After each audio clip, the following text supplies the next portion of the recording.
జయ హో జయ జయ హో మార్చు కళాశాల, జయ హో జయ జయ హో మార్చు కళాశాల. భావి పౌరులకు నీవే భవ్య కార్యశాల, జయ హో జయ జయ హో మార్చు కళాశాల. భావి పౌరులకు నీవే భవ్య కార్యశాల. గౌతమి ఒడిలో విరిసిన విద్యావనమా, గౌతమి ఒడిలో విరిసిన విద్యావనమా. రాజమహేంద్రవరానికి తలమానికమా, జయ హో జయ జయ హో మార్చు కళాశాల. భావి పౌరులకు నీవే భవ్య కార్యశాల.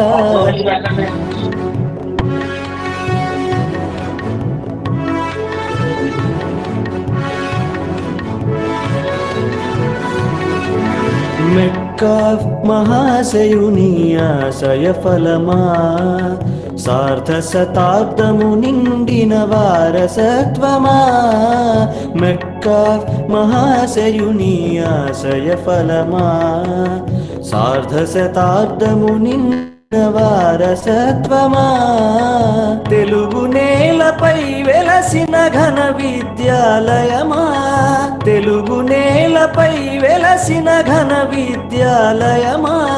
సర్వ స్వతంత్రత కలిగిన జ్ఞానపీఠమా, జయ హో జయ జయ హో మార్చు కళాశాల, జయ హో జయ జయ హో మార్చు కళాశాల. భావి పౌరులకు నీవే భవ్య కార్యశాల, జయ హో జయ జయ హో మార్చు కళాశాల. భావి పౌరులకు నీవే భవ్య కార్యశాల.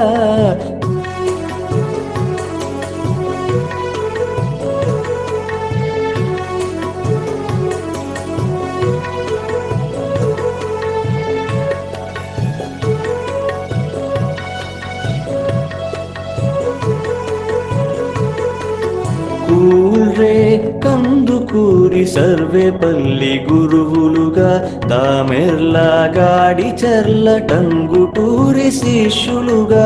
కూల్రే కందుకూరి సర్వేపల్లి గురువులుగా, దామెర్లా గాడిచెర్ల టంగుటూరి శిష్యులుగా. వెలుగులతో భాసించిన విద్యాశ్రమమా, వెలుగులతో భాసించిన విద్యాశ్రమమా. విలువలతో శోభించే దివ్యాశ్రమమా, జయ హో జయ జయ హో మార్చు కళాశాల, జయ హో జయ జయ హో మార్చు కళాశాల. భావి పౌరులకు నీవే భవ్య కార్యశాల, జయ హో జయ జయ హో మార్చు కళాశాల. భావి పౌరులకు నీవే భవ్య కార్యశాల.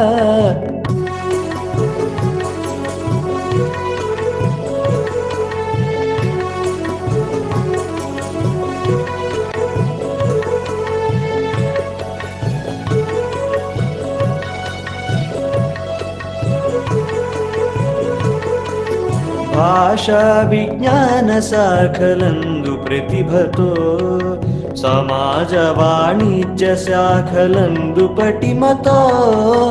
భాషా విజ్ఞాన శాఖలందు ప్రతిభతో, సమాజ వాణిజ్య శాఖలందు పటిమతో. క్రీడా సాంస్కృతిక సేవలందు ఖ్యాతితో, క్రీడా సాంస్కృతిక సేవలందు ఖ్యాతితో.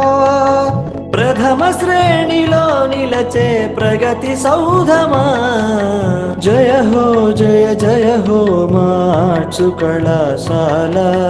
జయ హో జయ జయ హో మార్చు కళాశాల.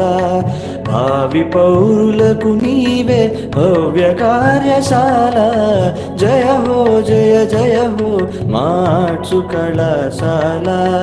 భావి పౌరులకు నీవే భవ్య కార్యశాల.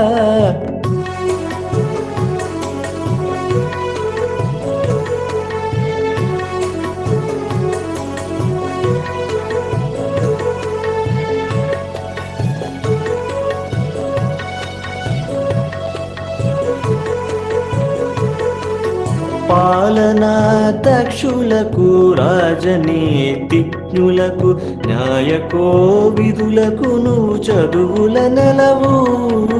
పాలనా దక్షులకు రాజనీతిజ్ఞులకు న్యాయకోవిదులకు నువ్వు చదువుల నెలవు. సమత మమత పండించే సస్యక్షేత్రమా. సమత మమత పండించే సస్యక్షేత్రమా. సమాజ దేవాలయమా పుణ్యక్షేత్రమా. జయ హో జయ జయ హో మార్చు కళాశాల. జయ హో జయ జయ హో మార్చు కళాశాల. భావి పౌరులకు నీవే భవ్య కార్యశాల. జయ హో జయ జయ హో మార్చు కళాశాల. భావి పౌరులకు నీవే భవ్య కార్యశాల. గౌతమి ఒడిలో విరిసిన విద్యావనమా. గౌతమి ఒడిలో విరిసిన విద్యావనమా. రాజమహేంద్రవరానికి తలమానికమా. జయ హో జయ జయ హో మార్చు కళాశాల.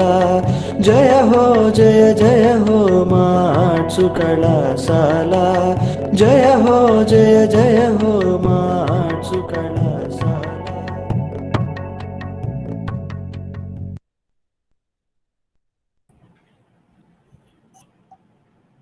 Good morning to all participants. I welcome you to this seventh day of FDP on revised accreditation framework by NAAC.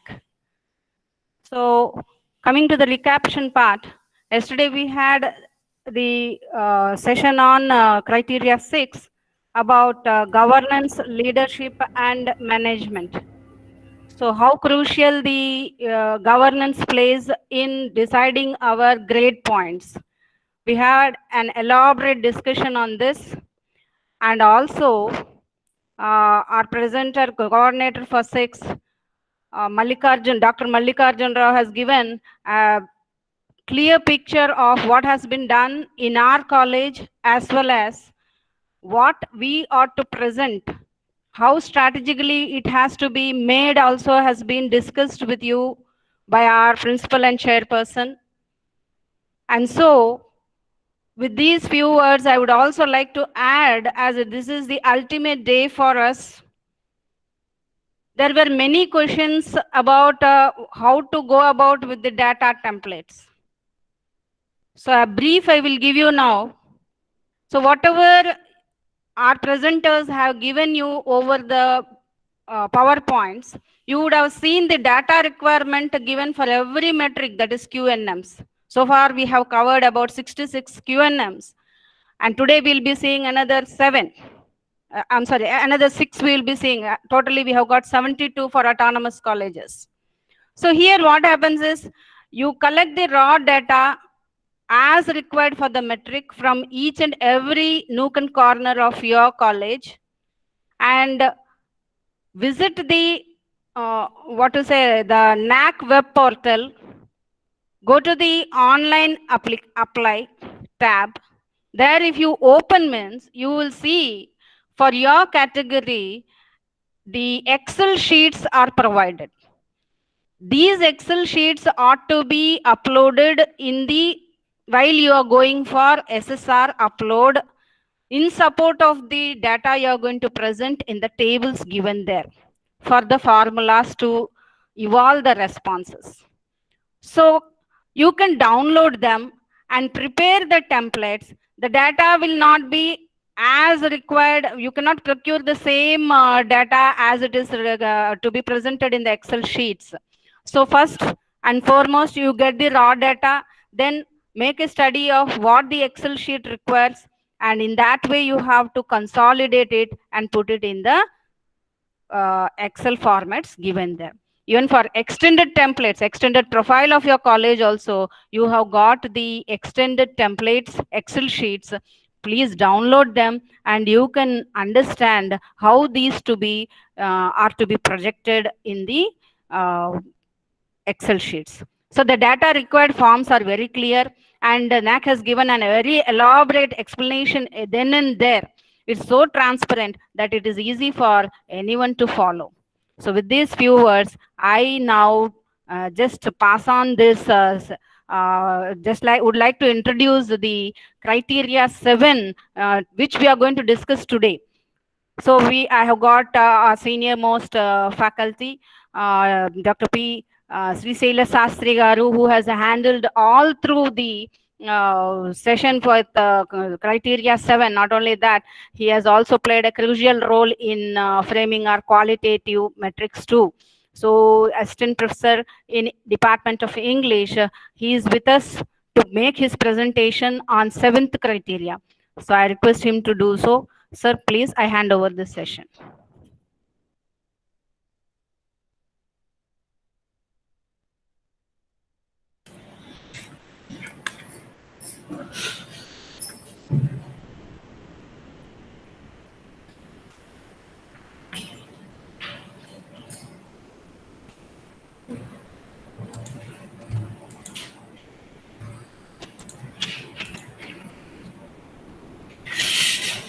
Good morning, everybody. Respected Principal of Government Arts College, Rajahmundry, the Chairperson IQAC, Dr. Annapurna, the IQAC Coordinator, Dr. Annapurna, and then the Academic Cell Coordinator, Dr. Gautam, and then our technical support being given by Dr. Sunil and his team, and my fellow coordinators of the various criteria. Along with that, I welcome all the participants to today's presentation. And today I'm going to present you criteria 7.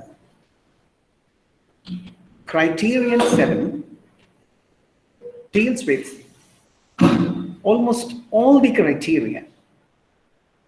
It seems to be a single criteria. Actually, so far you have seen 6 criteria, starting from the curricular aspects to teaching learning, and then we have also gone through research, extension, and then student support services, infrastructure, and then governance and other factors. When the question of best practice arises, please let me tell you that best practice is the best in all the criteria. Do not think that it stands anywhere apart from the rest. Generally, we are under the impression that best practices of the institution should be searched outside all the 6. No. Nothing exists outside the 6. So what is the best that we can do within the 6 comes under 7th criterion. And very quickly, I pass into this criterion. Look at it. This criterion, titled Institutional Values and Best Practices, carries 100 weightage. And if you look at the weightages, actually, there are 3 key concepts in this. And another important point you have to note is, Criterion 7 is uniform for all the universities, autonomous and non-autonomous colleges. So I request the attention of all the participants. It doesn't make any distinction. But compare it to what we did last year. This time, in the revised accreditation, the process has been much simplified. I don't want to draw any comparison, but I'd just like to show you what the three key concepts of Criterion 7. If you look at the first one, 7.1 to 7.11,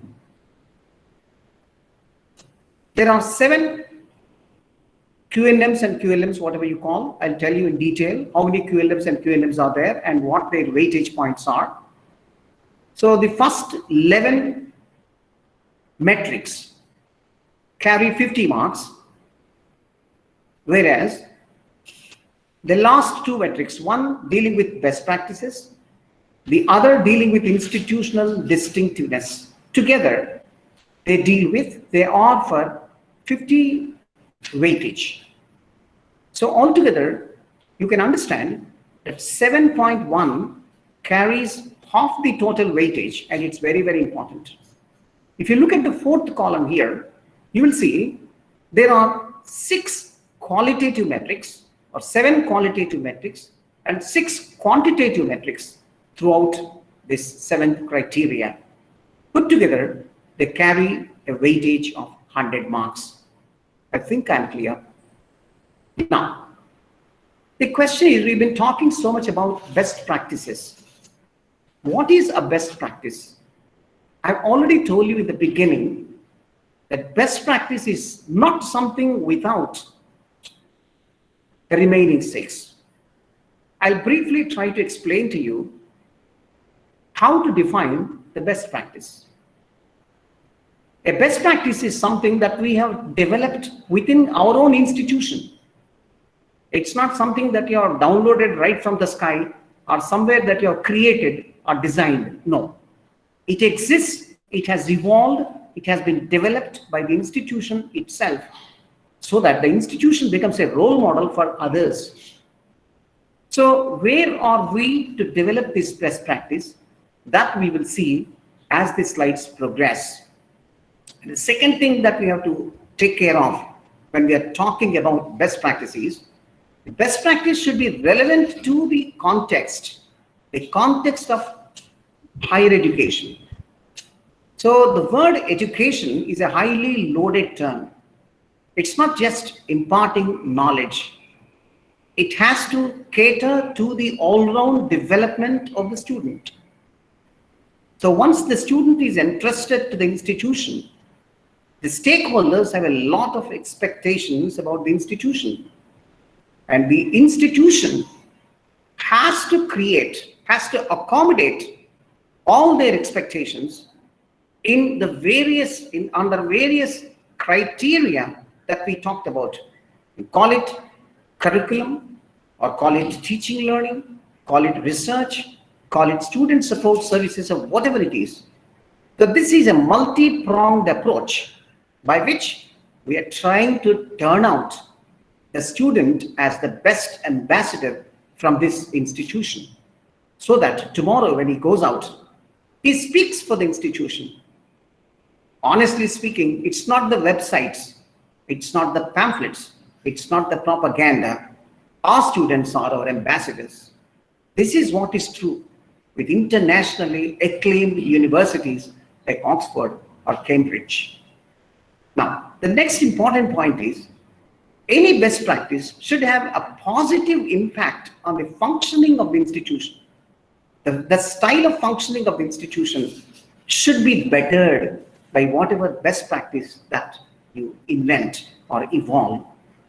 And one note or one caution to be noted here is, best practice is not something that the authorities have prescribed.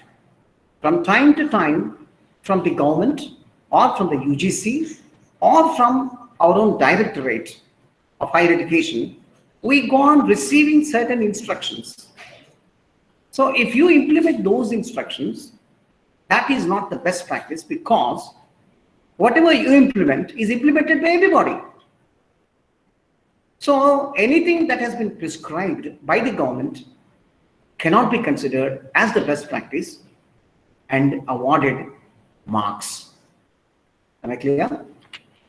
Now, why should we have best practice at all? The institution has been running very well. Degrees have been coming out normally. Students have been getting jobs. But why best practices, you may ask? The answers are here. The best practices enhance the excellence of the institution. A very interesting word, excellence. When we are talking about excellence, you may ask me a question. So what is excellence? How different is it from the best practice? I'd like to tell you only one thing. Who do you call a gentleman? Is a gentleman one who deals with others politely? Is gentleman one who is honest? Is gentleman one who is very, very, very unique in his own way? It's very easy to call somebody a gentleman, but if you look into the various traits that make the person a gentleman, that becomes the unique trait of the person.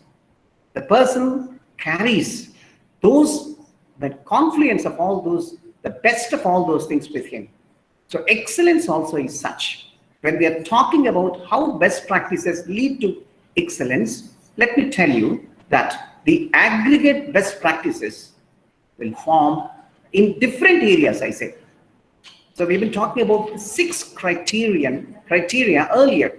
So the aggregate best practice of the various criteria will become the ultimate institutional excellence. And if you can really do that, it will become a commendable value to the institution, and it leads the stakeholders to feel the pride of admitting their wards to our organization. And best practice also involves a constant exploration. There is no sense of contentment when it comes to best practices. We have already achieved something. We have already touched the benchmark. We have already got A+. This institution has got A+. But that doesn't mean that we have nothing else to achieve further. So there should be a constant exploration for the better and the best. So in exploring the best practice, there is nothing that is the best. So the best is something that is time tested and that stands out across generations. And another important concept that we should remember when we are dealing with best practices is, best practice may also help. It's not possible for every institution to create a novelty. So any great quality that we cultivate starts as an imitation, and then it gradually gets internalized, and then we change. So best practice can also be one that tries to fill the gap between existing practice and toppers practice. When our principal visits institutions of excellence, he always looks for a positive difference that the institution makes with our institution. The other day, I have been to Symbiosis. My eyes all the time have been on the way the students are conducting themselves, the way a mechanism has been evolved and things have been going on their own. The way they have received the visitors, the way they have explained, all these things have spoken volumes about the institution and its long built standards, right? And best practices can be academic, can be administrative, can be organizational. If you take academic, you can talk about teaching, learning, the innovations, the novelty, the uniqueness that you have brought in your institution. And when it comes to administration, you can talk about the ICT practices. You can talk about the hassle-free kind of arrangements that you have made in your administrative dealings. And when it comes to organization, best practice can be the way it's being maintained, as I've just told you about an institution, the upkeeping of things, the way you keep up things, and the way The institution deals with people, deals with money, so and deals with matters. All these things make the institution. So the courtesy that we show, the kind of flavor or taste that you give a visitor as soon as he visits your institution, the ambience, all these things make a lot of difference. I request the viewers, please do not turn on your microscopes. Keep them in mute mode. And best practices should connect these things also. So when you're talking about the best practice, every institution has its own vision and mission. So the vision, mission, goals, all these things should be properly knit through the best practice. In other words, the best practice is like a garland. The thread that goes through each flower makes the garland the best. A garland is not one flower. A garland is made up of flowers of different colors that make the garland really different from each flower. So when you're talking about the best practice, remember that the best practice should match or should satisfy or should realize the institutional goals and the expectations of the stakeholders, of whom the learners always stand on the top. And we should also try to connect the state and center educational policies. Recently, we have seen a sea change in the educational policies released by the government of India. So whatever best practices that you evolve from your institution should definitely take that also into account and try to realize the expectations of the government also. And a best practice is not something that enhances your ambitions alone. It's not something that fetches a job to the child. It should also be something that leads to national development. Because though you start working from one corner in a country, do not lose sight of the nation as a whole. What are the requirements of the nation? To what extent is by curriculum catering to those requirements of the nation? Apart from that, today, it's not enough if the child goes out with a distinction in academics, as it was the case when you and I were studying. Today, the institutions have a lot of social responsibility. And the time has come that today, when we see the atrocities taking place in the society, what we feel is everybody today is talking about values, values, and values. So when we talk about values, it's not just the value to the degree that we are giving. The intrinsic value is also very, very important. So we have to mold the child with spiritual values, respect for elders, respect for parents, respect for rules, respect for the constitution. All these things are very, very important. Therefore, when you are designing best practices, please bear in mind that a best practice should also enhance the social and spiritual values among the child. And best practice should also cater to creativity and innovation. Gone are the days when the child got a degree by just mugging up certain things and reproducing whatever he has got, he has learned. But today, the purpose of giving a degree is to nurture, to bring out the creativity of the child. That's the reason why we have incubation centers which have become a part and parcel of higher education today. So getting a degree means teaching the child or enabling the child or giving the child the competence to stand on his own, to be a supporter to others, to be independent rather than dependent. So creativity and innovation should become a part and parcel of learning. What practices have you got in your curriculum that bring out the inner creativity, that showcase the wonderful creativity or what you call innovation the child is capable of? The other thing is, best practice can be quality sustenance strategies. They are very, very important. Quality is not something that you touch once and then relax. Quality management is a very difficult thing. When you are buying a Philips electronic good, or when you buy certain objects or things in the market, you look for the brand. The brand image is very important. And brand is not something that is created one fine morning. It is something that has been maintained over a long time. Just now we have talked about Harvard, we have talked about Oxford, we are talking about several institutions in India because they have sustained their quality. And to sustain this quality, strategy is important.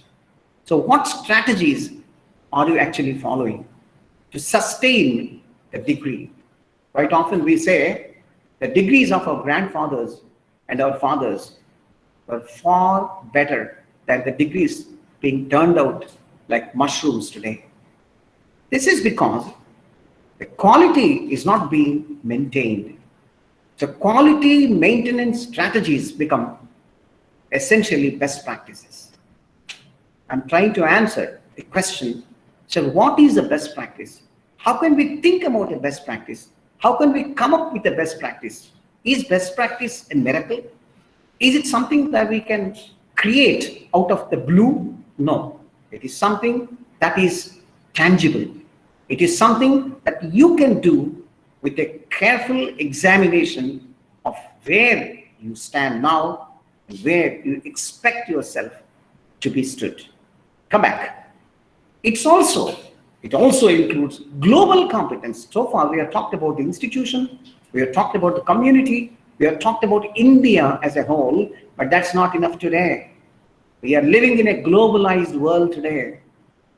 So from the global point of view also, if the software industry in America is thriving, we should thank the Indians. Even the government of America has recognized the value contribution made by several Indian software engineers.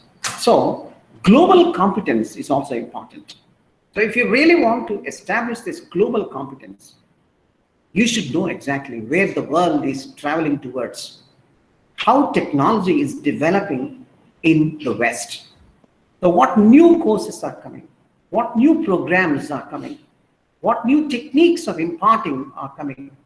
And how best can we gear ourselves up so that we can stand on par with them and create a tremendous competition to the global institutions.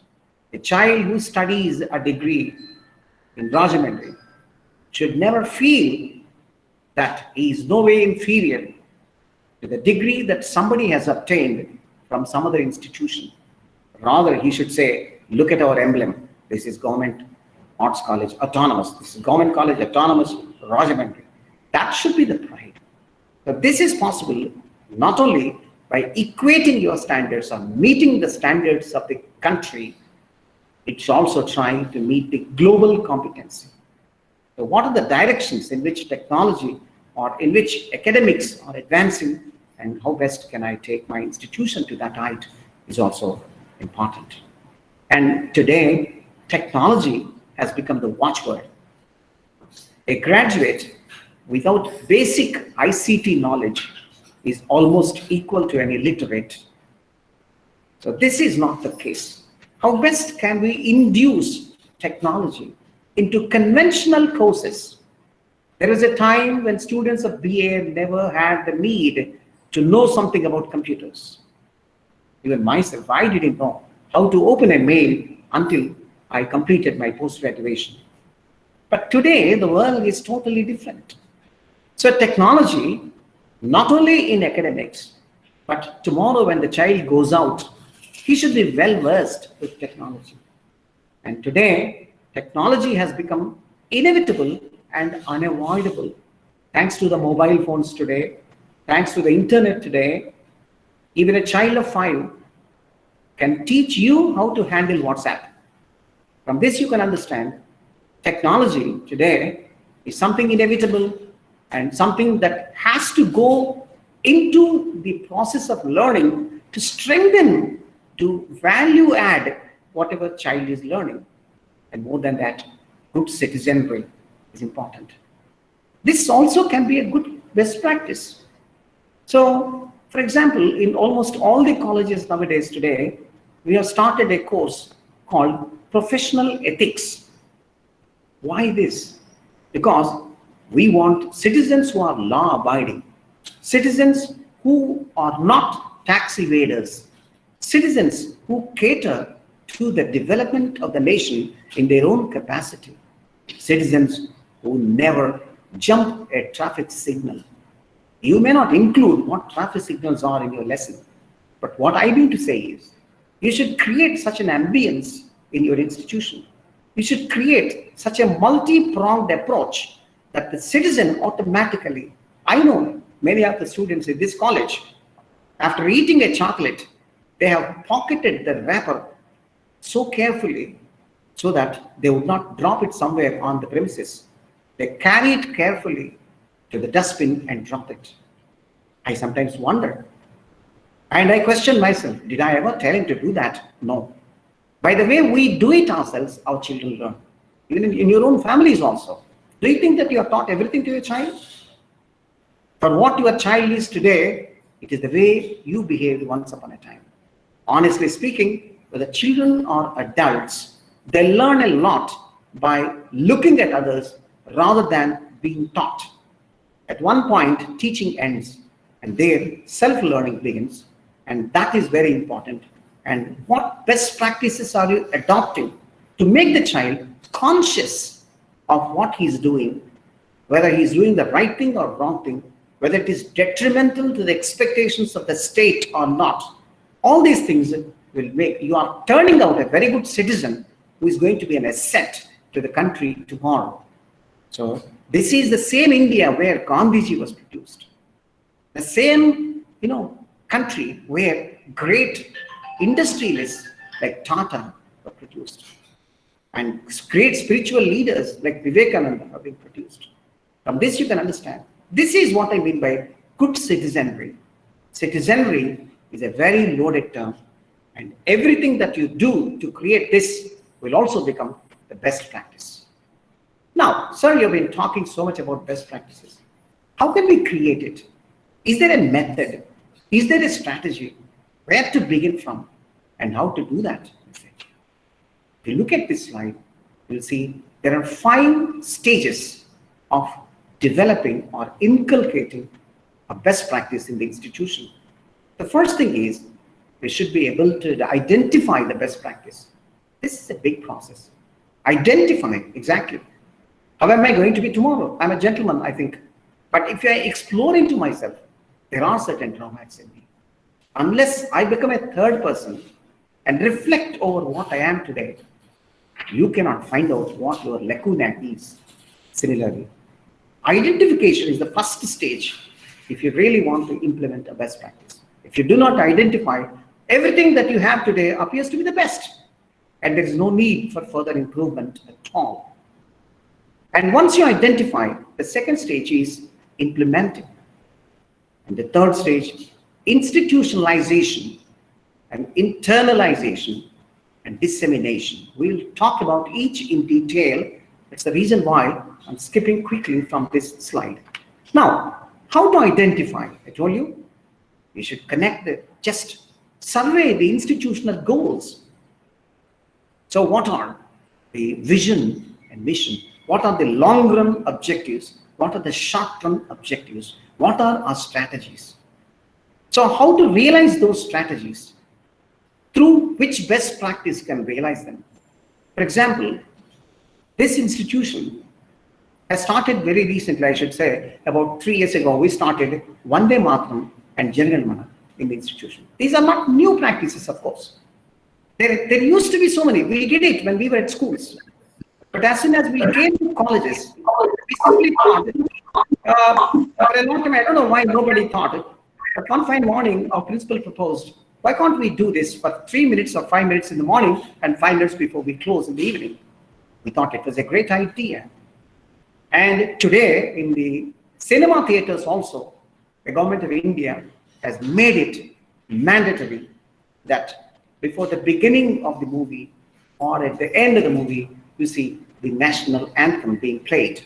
And that is what, in fact, I honestly say, I proudly say, that we started it 3 years ago. And interestingly, even the students on the way to college, as soon as they listen to the Vande Mataram, the national anthem being played, they stand still where they are. It's like a statue game, and they remain still until the national anthem is over, and then they return to their classes. This is what I mean by good citizenry.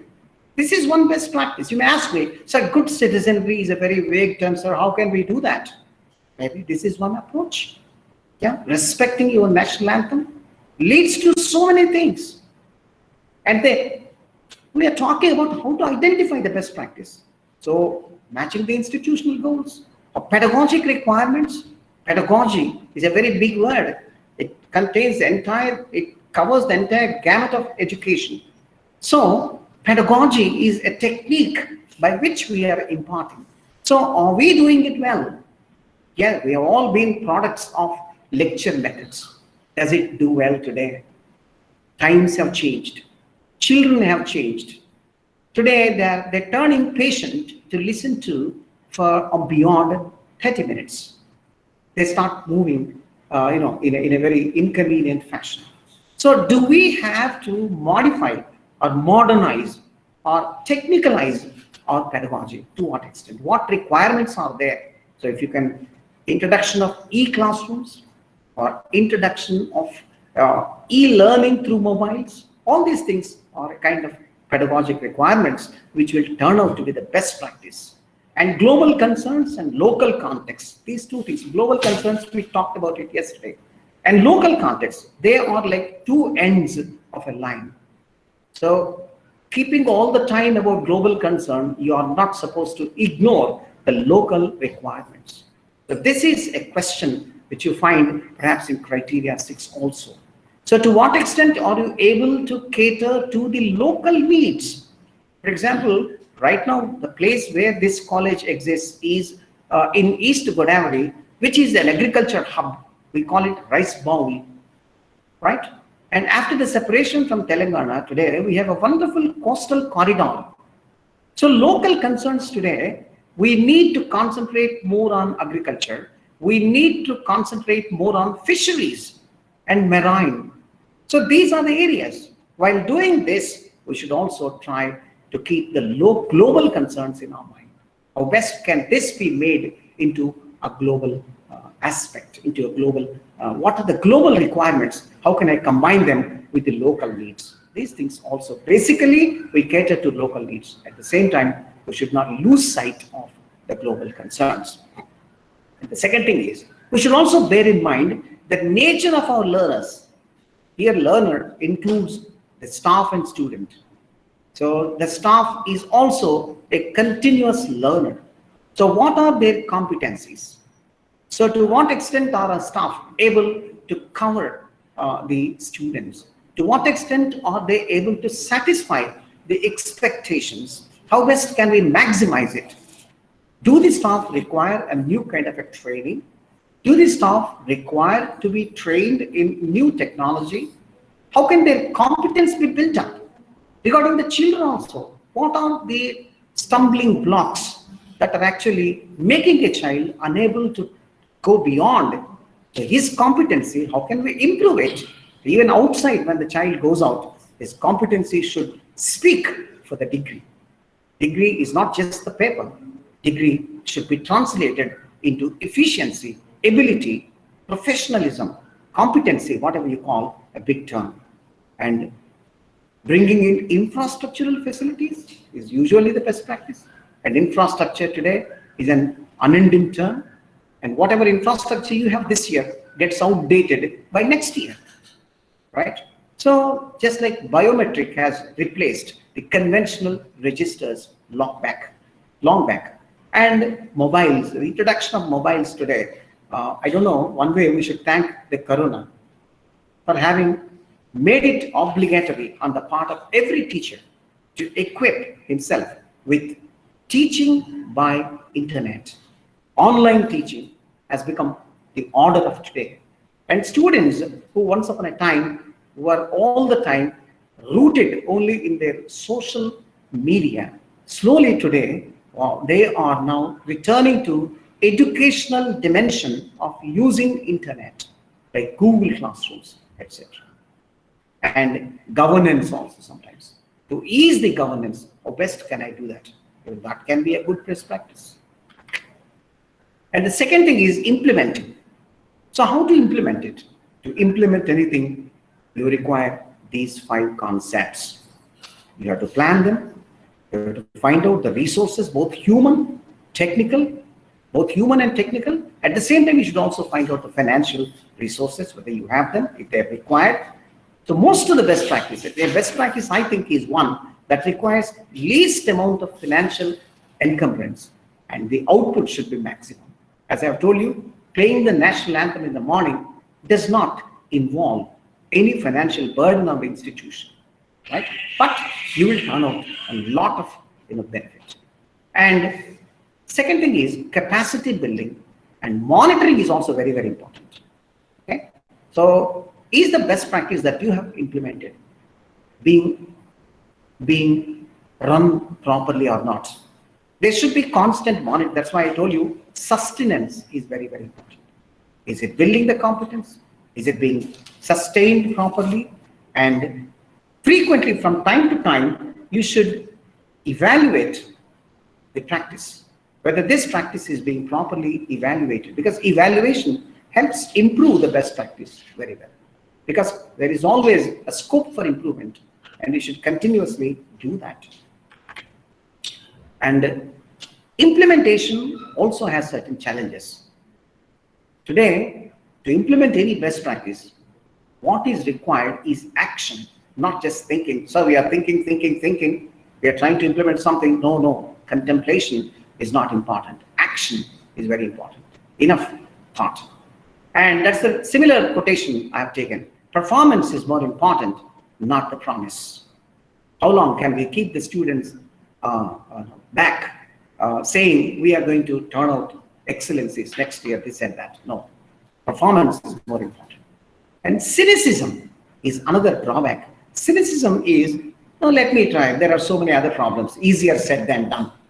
Everybody says it can be done, that can be done, but it has so many other issues, people say. No, cynicism is also a very bad thing. First, make a beginning. Well begun is half done, says the quotation. That's why most limitations are imaginary.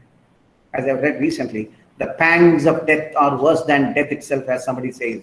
So the limitations which you think are mostly imaginary, once you start implementing, you break the barriers and you start moving ahead.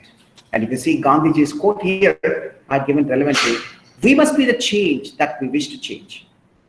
So we expect change somewhere else. No, change should begin from you. So change before change changes you, or else by the time change changes, you'll be nowhere else to change, as people say. Right.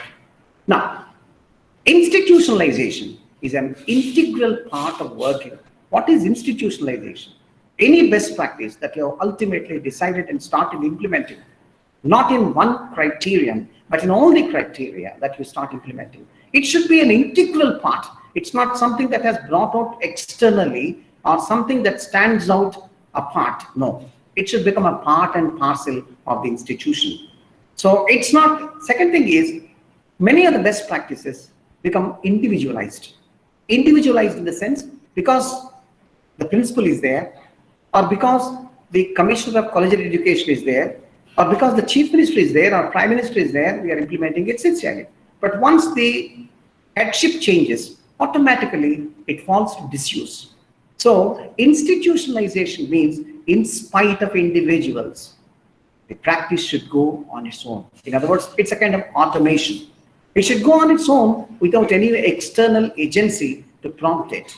And its continuance and sustainability should be are usually affected if it is individualized, because things go according to one's whims and fancies. And institutionalization is the best solution for this individual approach. So institutionalization is nothing but ingraining something, or drilling something into the system, so that just as even if you are thinking 1,000 things, the moment you go and sit before a plate to eat something, it's only the right hand that rises, not the left. So this is a kind of personalization. It has become individualized.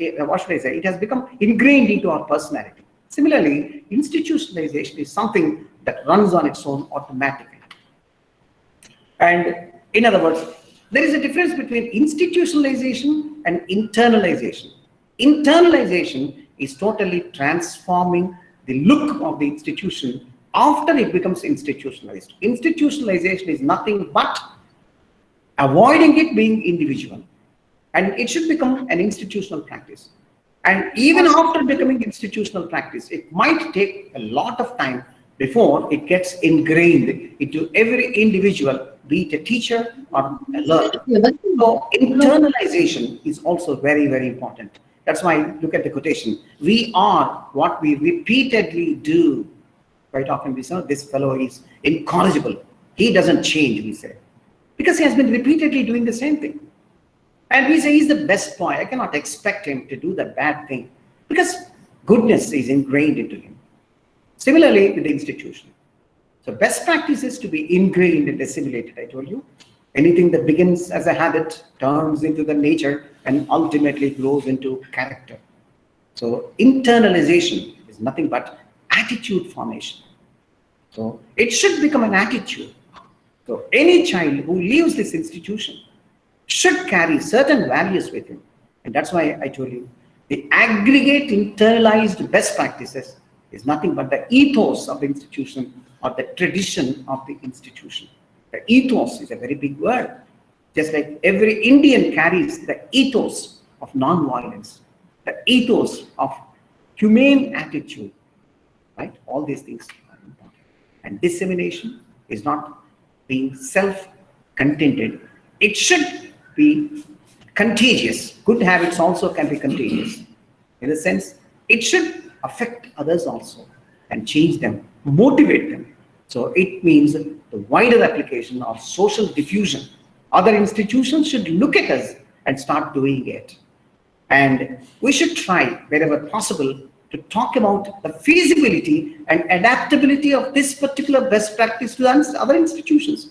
Quite often, from our own institution, people who visit our institution say, sir, yours is a very big institution and 167-year-old institution. Therefore, these practices are possible to you. It's not possible to us. Then we start explaining to them what are the feasibilities of this practice. No. This is a simple thing. You can also do that.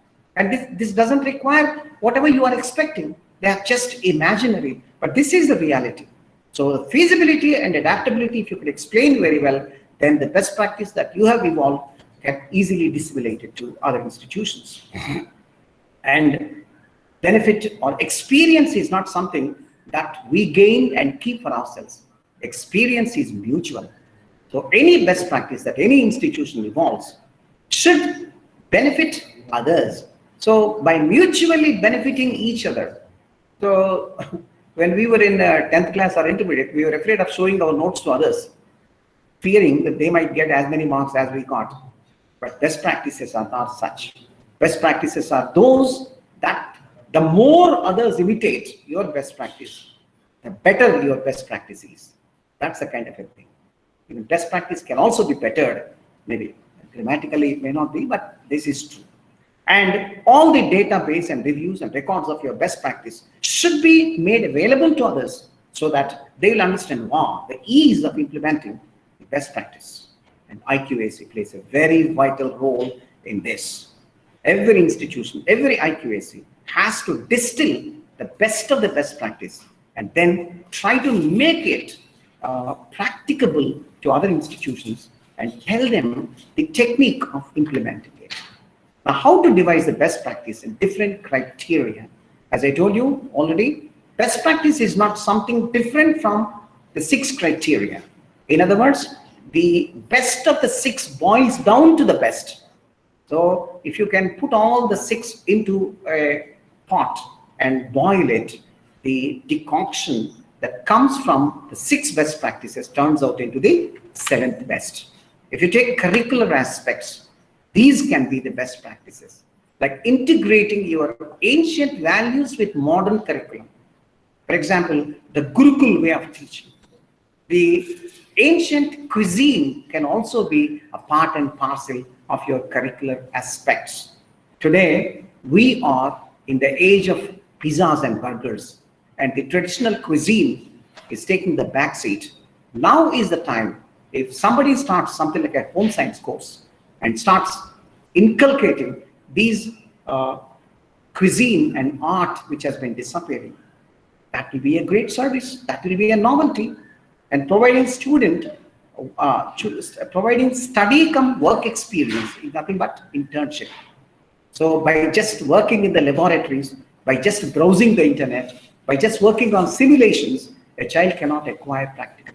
So the more and more internships in as many courses as you have, internship is nothing but hands-on experience. If you start working, the child understands the practical problems and he gains confidence. The gap between what he studies in the institution, what he does outside will be minimized. And student exchange program can also be an innovation in curricular aspects. This institution has got not only huge number of internships, we have also got local level at which we are going to extend to the national level student exchange programs. So listening all the time to one lecturer, it's not possible for any institution to have the best faculty. Maybe within your locality, within your district, within your state, within your country. Today, the barriers of local, national, and international have been totally erased thanks to the internet. So student exchange program is not only for learning purpose, but also to taste the environment and grasp the best. When the student visits other institutions, he comes into direct contact with the culture of the other institutions, with the ethos of the other institutions, etc. And another best practice in curricular aspects can be pursuing women dropouts. This is unfortunately in institutions like ours, which is located in rural areas, especially which is dominated by tribals. We have agency area very close by, and children usually get married by 16, 17, sometimes much before the prescribed age. So we try to educate the parents, we try to educate the children, and even regarding students who have dropped out on account of marriage, we pursue them and ask them to return to it. We motivate them to return to the courses. So, and training the students in personality development and communication skills can also be a curricular aspect. And gender-related projects, introduction of gender-related projects in curriculum. You can give a project on dowry system. You can give a project on gender exploitation everywhere, be it agriculture, be it industry, or be it in our day-to-day life. We see a lot of even domestic women are not proof against exploitation. So migrating women is one of the burning issues government of India is facing. All these things can be brought into curriculum. This is called value adding to the curriculum. So curriculum is not something that students have been studying over a long time. No, no, no. The latest issues should also be brought into, and some of them earlier were asking about what is additional input. Now let me tell you, these are additional inputs. You can add a chapter, you can include a survey, you can give an assignment, you can make your children to go and collect some data and then come up with observations. All these things are important. And celebrating national festivals from time to time, that's what every institution does, and I'll not dwell more on this point. And enhancement of curricular options. For example, this institution has been offering CBCS, choice-based credit system, which means, at the end of the final year, the student can choose any of his own courses that he wants. And introduction of certificate and diploma courses, add-on courses.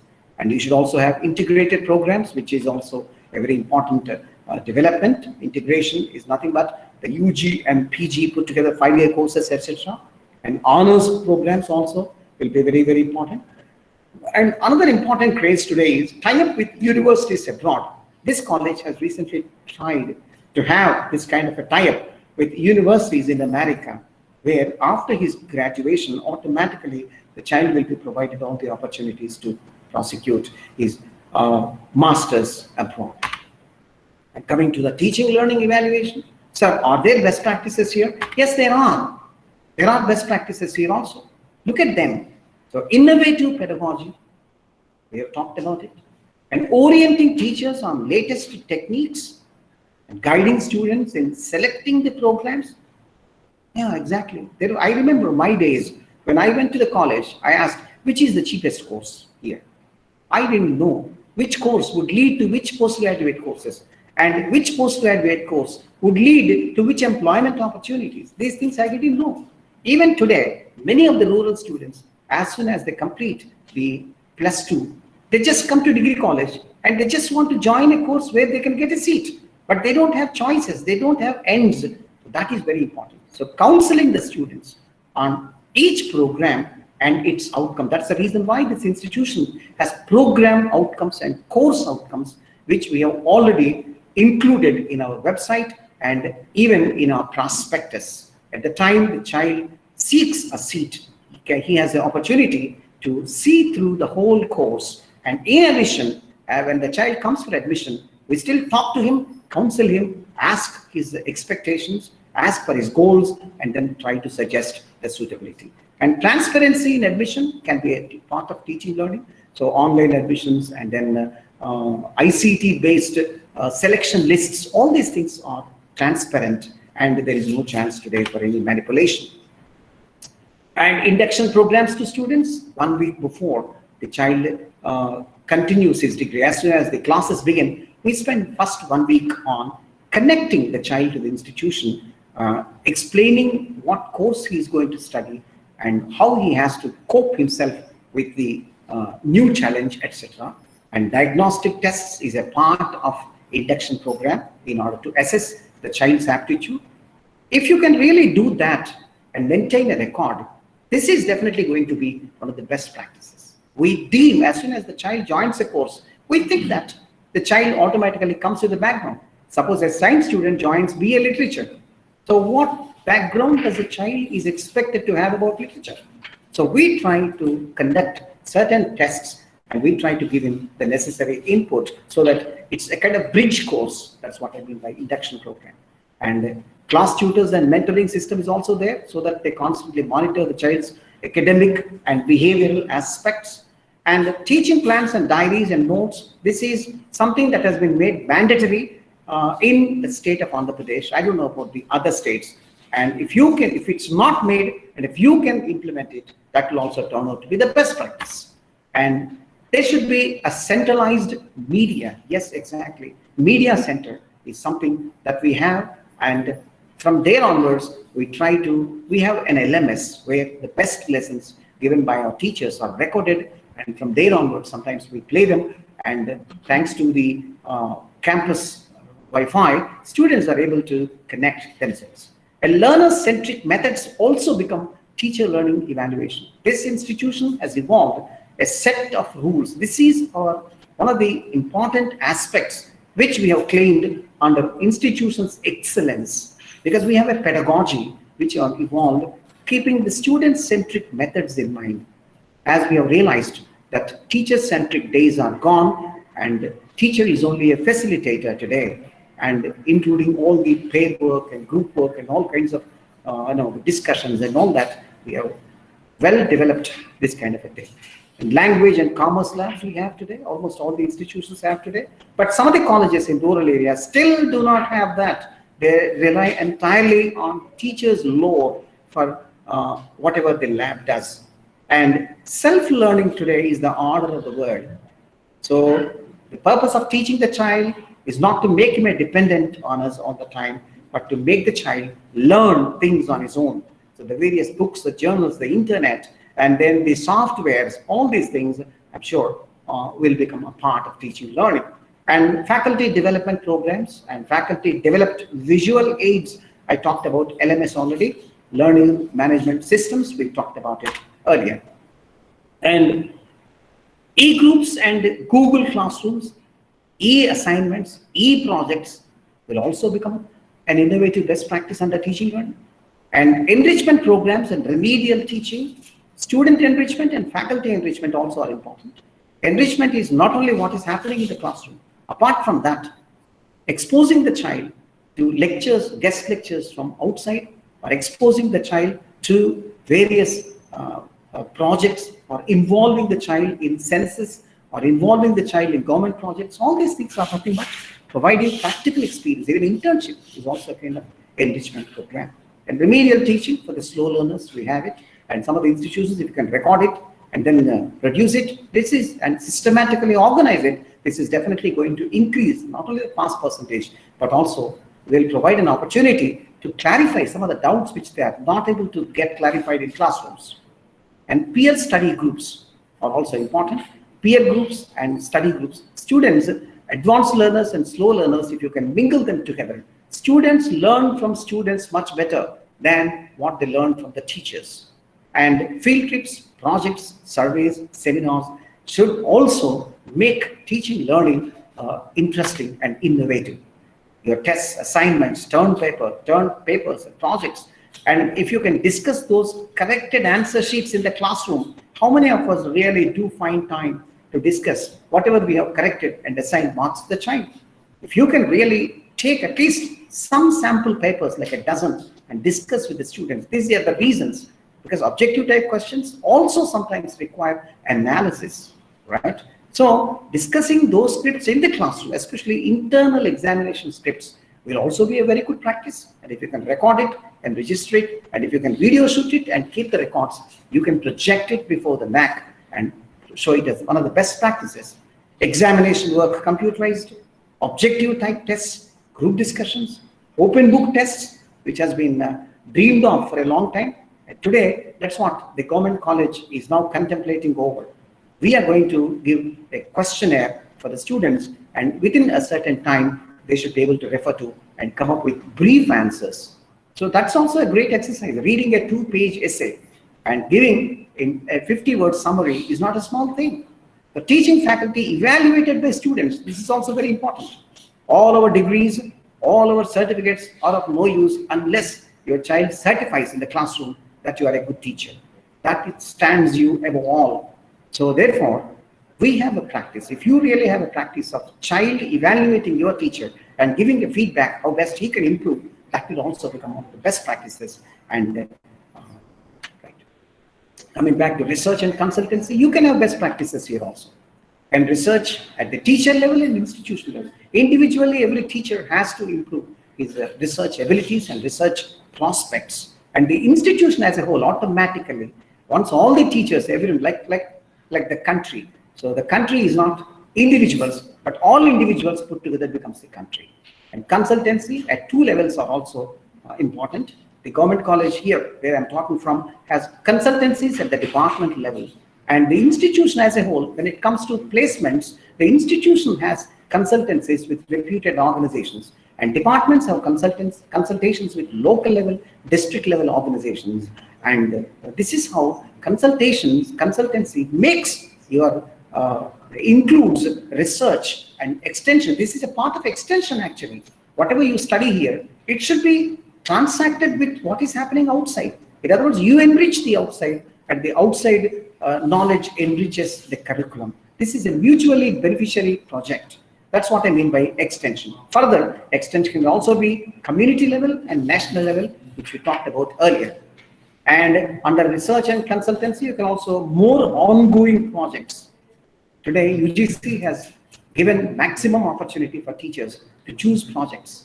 And then labs for interdisciplinary research is also very important. Today, we have physics labs, chemistry labs. But if the physics and chemistry, or if microbiology and chemistry, with biotechnology and chemistry work together and start turning out the best results, such interdisciplinary research is very, very, today, no discipline is complete in its own self unless it starts interacting with other disciplines and enriching each other. Okay, and extending services to others, exactly. Whatever knowledge you have got is not enough unless you start sharing it, sometimes selling it, sometimes sharing it. Today, academic institutions can also generate funds. Students can also generate funds. Our students have generated lots of funds. Our computer students working with the census department recently, when they wanted to tabulate a lot of disorderly data, they brought it to institutions, and our entire 40 students in computer wing have undertaken it, and within the stipulated time they have produced it to them to their satisfaction, and they have been paid an amount. And this is teaching the students the pride of earning something apart from learning something.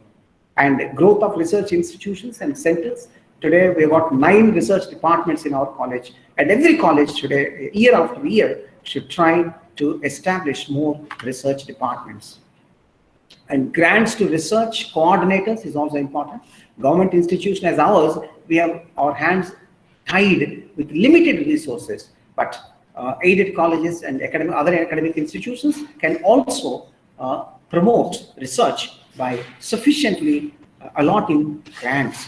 The amount of grant that you have allotted to a particular research work shows the excellence of your institution. Instead of relying all the time on the government, what sources have you got on your own? And how much sources from the government side have you exploited? That's also important. So I know many institutions which have returned the UGC funds due to lack of people who can undertake research projects. The subsidy to teachers for buying books and journals, and seed money for research. Our coordinator has already explained to you what seed money is and how the seed money should promote research. And special awards for the best papers. Institution itself can do that. And we have instituted certain awards for best work that has been produced from this institution. Research papers should come in referred journals rather than in nameless journals today.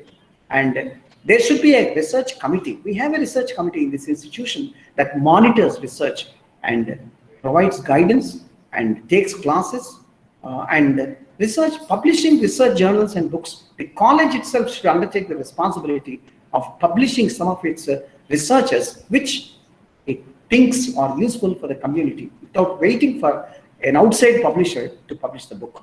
An international twinning program, which I talked about. So your degree should also be combined with a master's elsewhere, so that or certain chapters from a certain course can be dealt with by outside international institutions, so that you can give a global experience to your child. And MOUs also with other centers of learning.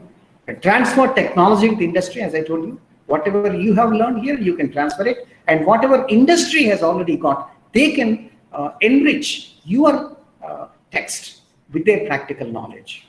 Right?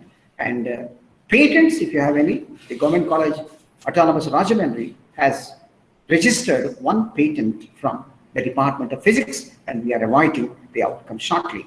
And consultancy revenue generated, I already told you. So we have several local schools which consult the Department of English for training those teachers in student-centric methodology. And we do that. We have started a couple of years ago, and this year onwards, we are going to charge them for whatever training classes we take to those teachers. Coming back to infrastructure and learning, adequate physical facilities, are they available or not? What is the number of students and what are the facilities available? Are they commensurate? They are also very, very important. And best maintenance is also, I told you, maintenance, establishing something may be easier than maintaining it and sustaining it. And infrastructural growth, matching the academic growth is also important. So launching courses after courses or programs after programs without adequate infrastructure, without adequate classrooms, without adequate technology, without adequate devices leads to a kind of disorder or confusion. That is what I see in some institutions. And there should be a library. We call today library a power. So learning center. The library should be user-friendly, and that also comes under infrastructure. And computers, as you are aware, is an essential part of infrastructure. Teaching, learning, and then various co-curricular and extracurricular activities. Healthcare is also very important. Healthcare is not students' concern. As long as the student is here in our institution, his healthcare is ours. Therefore, this college has a health center, and there is a visiting doctor who comes from the government hospital twice a week, and then studies. And then co-extracurricular, extracurricular. I think this was already discussed. How activities related to curricular becomes and held in the classroom becomes co-curricular, and how activities that are remotely related but being done outside become extracurricular. And that's what we do them, field trips, etc. And under infrastructure, you can say campus or premises maintenance and utilizing it to the optimum level is also, there are several, equipment. For example, in our college, we have billiards board. And for a month or two, as soon as it was set up, very few people approached it because they thought it would be a game they never touched. And thanks to our physical director, he started training troops of students. And today, there is a great demand for it. And students have to register themselves to access it. So that's the kind of a thing. So are we utilizing our campus to the optimum levels? What are our competencies? Are we utilizing them? So what mechanism or strategies have we got? They become the best practices under infrastructure. And the classes and computer labs and libraries and central library and departmental library all are important. And equipment maintenance, as you know. And then health center we talked about. Canteens are very essential because students cannot go out, and canteens offer hygienic food and food at a concessional prices. And hostels have become a part and parcel of academic institutions today. And other facilities for sports, arts and culture, guest houses.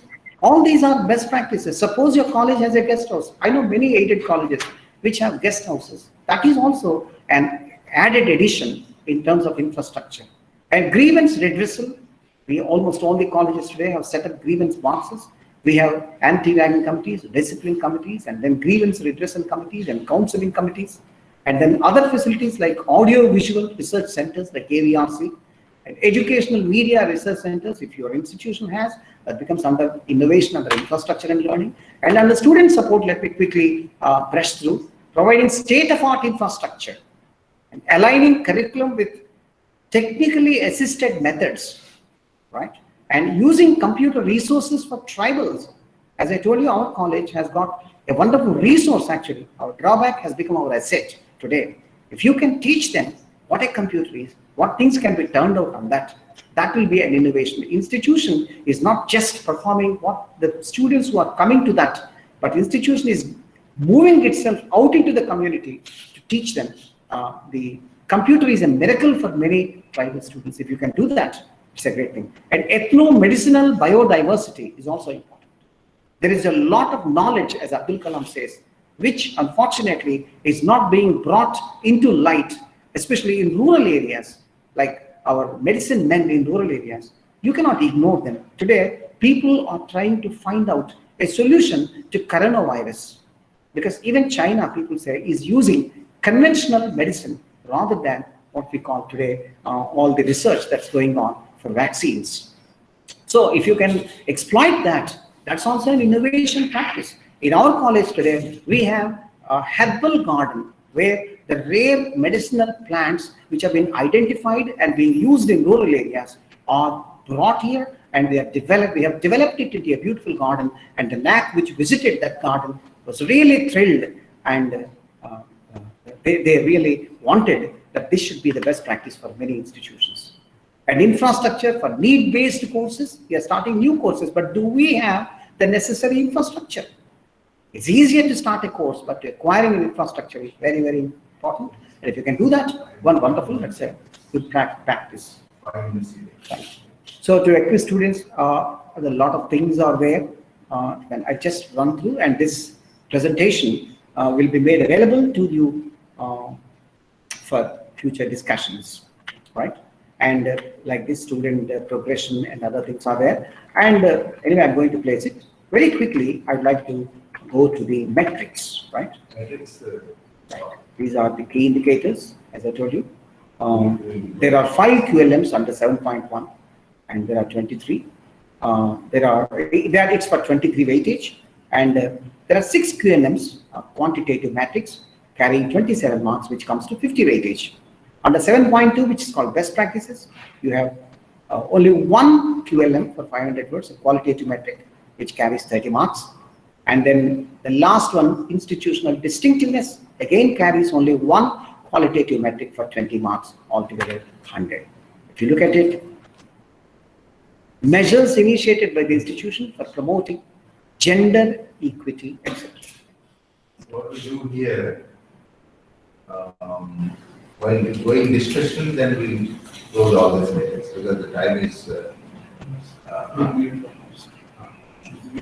So while coming up with discussion, we'll just quickly go through the metrics.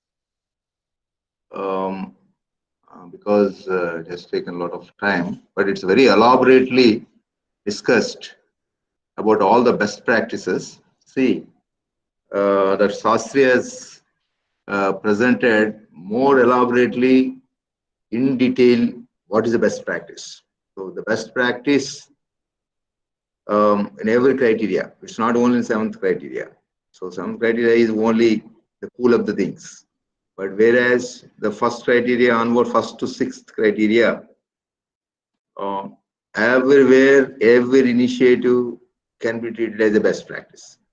So it's a wonderful explanation. But because of the lack of time, or because there's a the last day session is today, and at the same time, we will come up where you are supposed to answer the quiz, that online quiz has to answer all the participants. Just we go through the metrics, wherein I would like to give you very few remarks, because all these presentations you will get it anyway. Even the 4th, 5th, and 6th criteria, the best practices, what are there? That presentation you will get it through. Here, in this, just I am not going to give you anything, because actually Shastri Garu is supposed to explain all these things, but lack of time, just we'll go through what kind of the focus and the metrics side. So in this criteria, there are only 2 key indicators. There are only 2 key indicators. The first key indicator 7.1 is 50 weightage, and another key indicator, second key indicator is 3. Okay. 3 key indicators. 3 key indicators. The first key indicator, the 50 weightage. So gender equity programs are supposed to be organized by every college in every year, all 5 years. And at the same time, you have to document it carefully, and then you should present. So I'm not going to give you what exactly the metric asking about, what kind of, you go through the RSSR, right? And at the same time, the power requirements, this should be also, one should be careful. Renewable energy sources are what is our power requirements. So here you see our response is, though we have the 50 kWp, 50 kilowatt solar energy is also there in our college, but still it was not considered by the NAAC. Though is a 1 weightage, I don't know what is the benchmark. They are given 0, because the 7th criteria, there won't be any optional metrics. So that's why one should be very careful. Even entire institution must be with LED. So our institution completely LED with LED bulbs. So we got 4 benchmark. Similarly, waste management steps also you should take. We got 2 benchmark: waste management, solid waste management, liquid waste management, like that. The green practices. See, we have the green audit report is also we have presented. So these are the green practices. So one can come up with, this is a QLM, this is a qualitative metrics. The bicycles, the students are encouraged to come up with the bicycles instead of motorbikes. Even we have certain best practices wherein the plastic free day and paper free day, and similarly vehicle free day campus, right? Some days. So all things also can be seen from our SSR. And the green initiatives, what is the expenditure also they ask. Average expenditure for the last 5 years. So because ours is a big campus, and we have done good job for our green initiative. We have botanical garden, and entire campus is green and maintained, well maintained. Differently abled Divyangjans, friendliness. We have the ramps and everything. The 10 weightage points, we have got 4 benchmark. We fulfilled everything. Similarly, specific initiative to address local advantages, disadvantages. That also you should organize programs. And also initiatives taken to engage with contribute to local community. So you should know the difference between these 2 metrics. But I think now it in the which is not there in your latest SSR model, because they merged these 2 things. Similarly, you should have a code of conduct handbook existing for teachers, students, and everything must be maintained by the institution. And the core values, we have 9 core values like the Navaratnas. The core values of the institution were displayed on the website or on the walls of the institution. Yes, so we got 4 benchmark. Though it has one weightage, it come to 4 points means 4 grade points means it's not so easy getting to that. Remember, don't lose, because these are all very simple metrics. One can score all 4 benchmarks. See, we scored all 4. So in the criteria, in the key indicator 7.1 out of 9 metrics, we scored almost 13 metrics 4 benchmark, highest benchmark. So the institution is offering the course on human values and professional ethics. Yes. So for this metric, see, to get this 4 benchmark, but we get for 1 key weightage, we got 4 benchmark. You have to upload many documents, the curriculum, what you're teaching, and all those things, right? Like this. So I'm just skipping these metrics just to go through the qualitative metrics and here also. The institution maintains transparency. This is one QLM.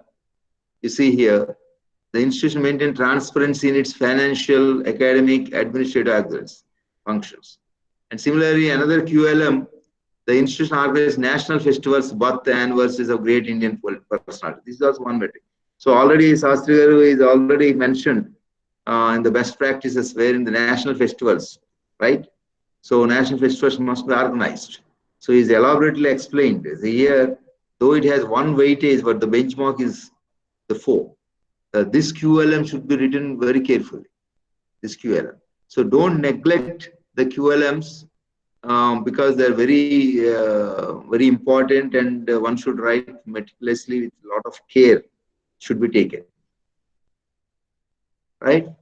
And the institution, every institution should have the best practices and should be placed on the website.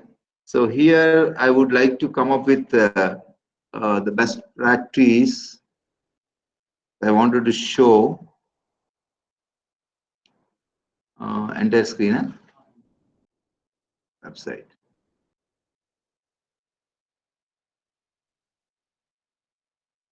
So look at our college website. Is it okay? Right. So look at our college website. So in our college website, there is a link called best practices here. Right? This is a best practices. So just click on that. You have the best practices link. See this best practice link, we have placed institutional best practices and departmental best practices. So here is. So institutional best practices, departmental best practices. We have 2 institutional best practices. Of course, here the student-centered teaching learning and student-centered practices and adoption of 5 villages. The NAAC asked us in our SSR, you have to post 2 best practices. One is academic and another one is non-academic. So for academic, we have posted student-centric best practices. So almost, I think, we have uploaded more than 1,000 pages in our Google Drive. 1,000 pages, because every department has projected. Similarly, for adoption of 5 villages, for this also we have projected. So similarly, if you come to departmental best practices, every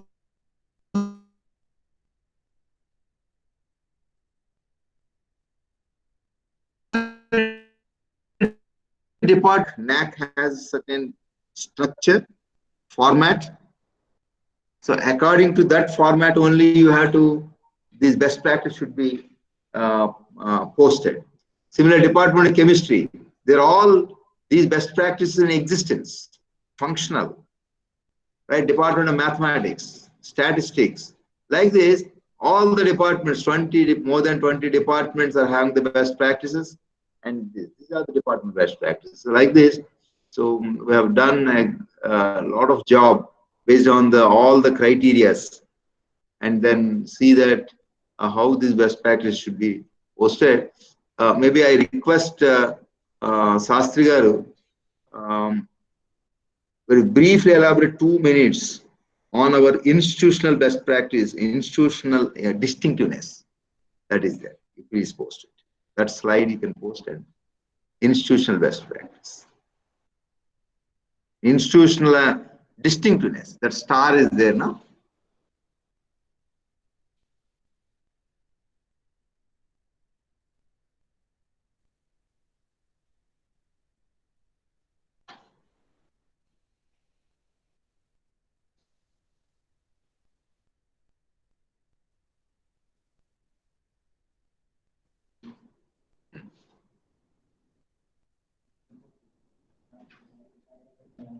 It's around Susan. Teaching learning, highest number of questions.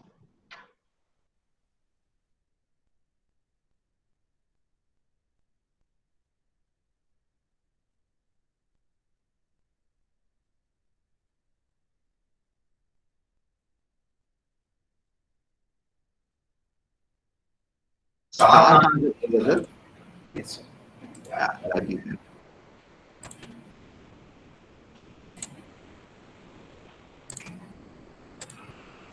Friends, let me return to the institutional distinctiveness.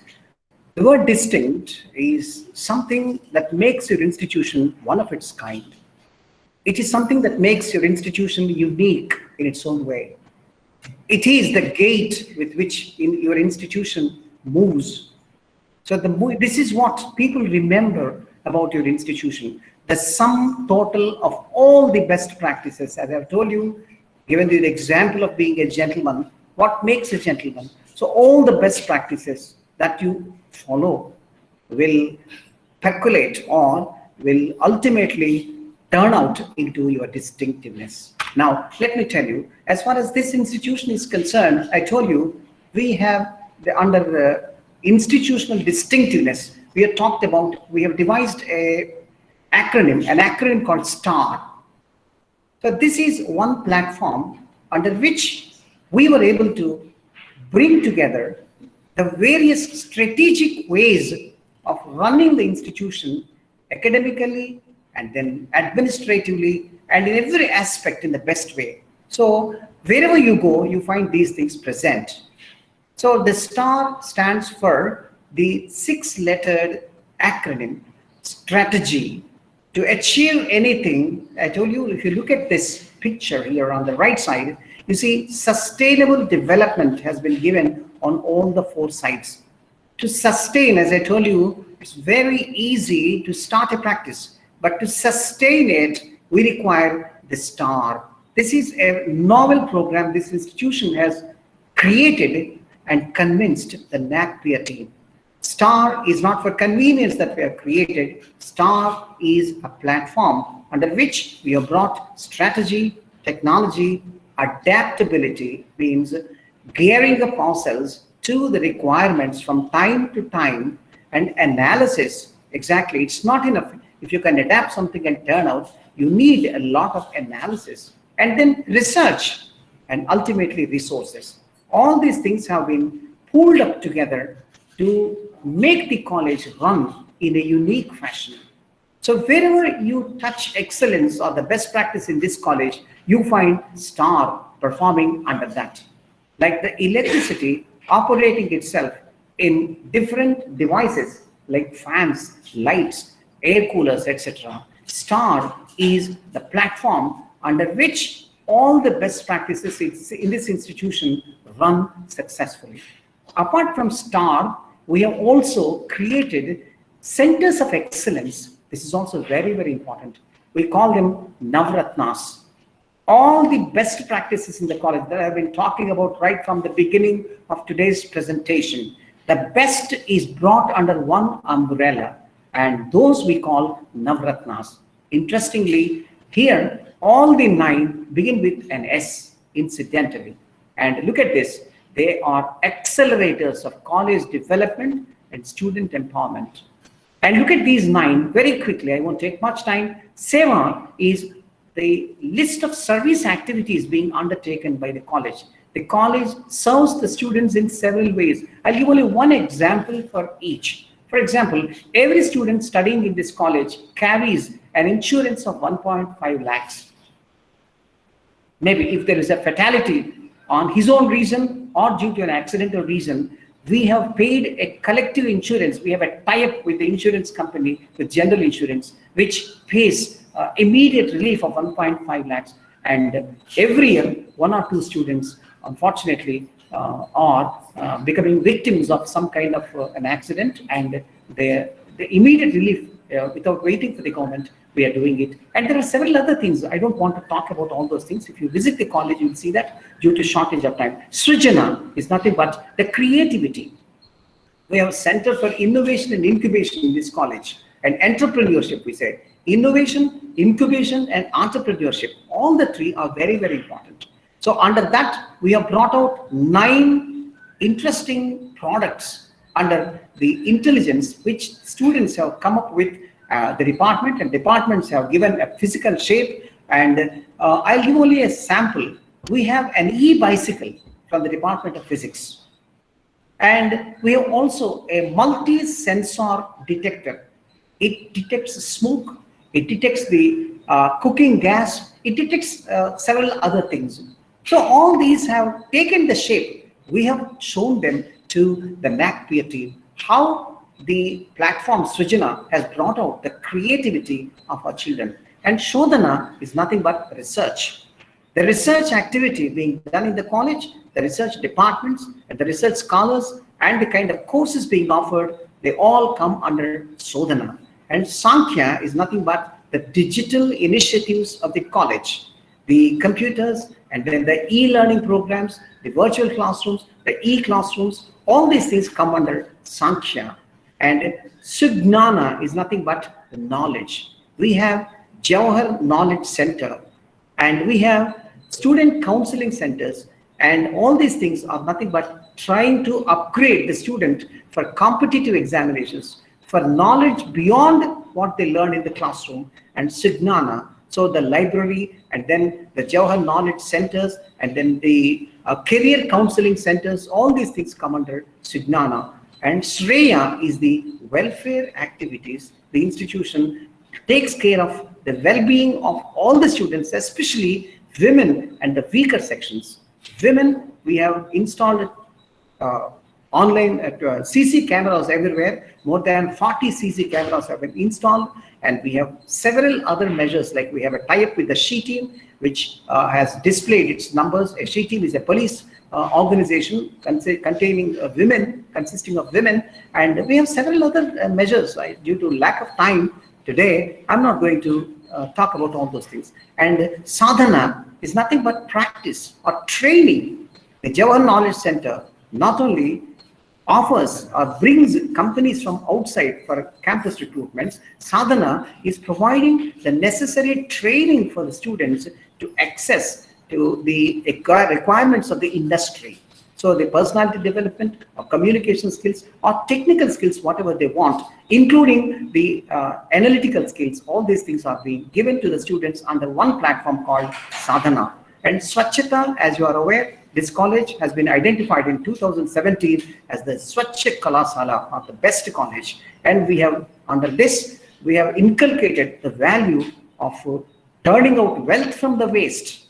Not only taking care of the neatness and cleanliness, we have also we have conducted a seminar, and we have started converting the waste into wealth also. We have, I'll give you only one example. We have what we call the vermi-compost unit, which tries to convert all the wet waste in the college and all the garden waste into college into wealth. So this is Swachhata is not only cleanliness and neatness and purity, but also generating wealth. This is what I mean by best practice in the college. And ultimately, Suraksha is nothing but the security of the students. The college is a government-run institution. In spite of that, from the internal resources, we have a tie-up with an outsourced agency and appointed outsourced security, not only for the property of the college, but also for the students. As part of Suraksha, we have done several things, especially for girl students.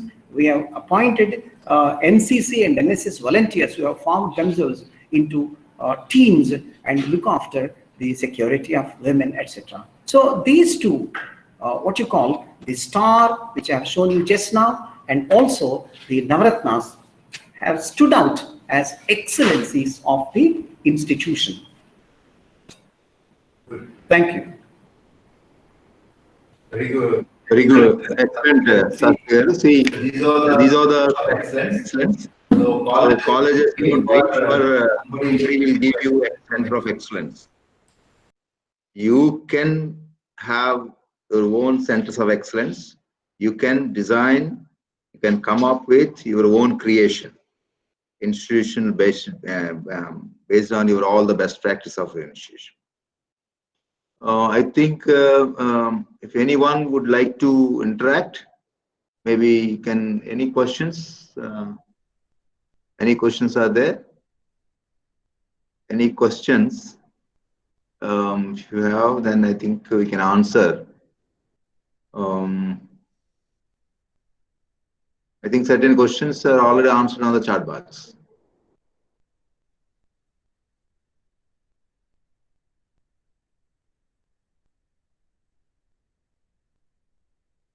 Yeah, I think if anybody would like to interact, may come. Otherwise, the team will initiate the grand assessment. The only final words, what I would like to tell you, all the participants, see this NAAC, this FDP we have organized, keeping in view of the necessity of the institutions. And then because the revised accreditation framework, this framework is not so easy unless the principal and his team continuously work hard and strategically, the strategy, that's what we said. Strategically, if you plan according to the needs of your SSR, what NAAC expects from all of us, the institution, both students and teachers and teaching staff, and from the institution, you have to plan accordingly. And also before that, what you have to examine yourself, your SWOT analysis you have to conduct, and what are your strengths and weaknesses, and attend on weaknesses. If any small things, if you can attend, you can attend it. And then you can also consult your neighboring institutions, and they can also come and guide you from time to time, like our institutions.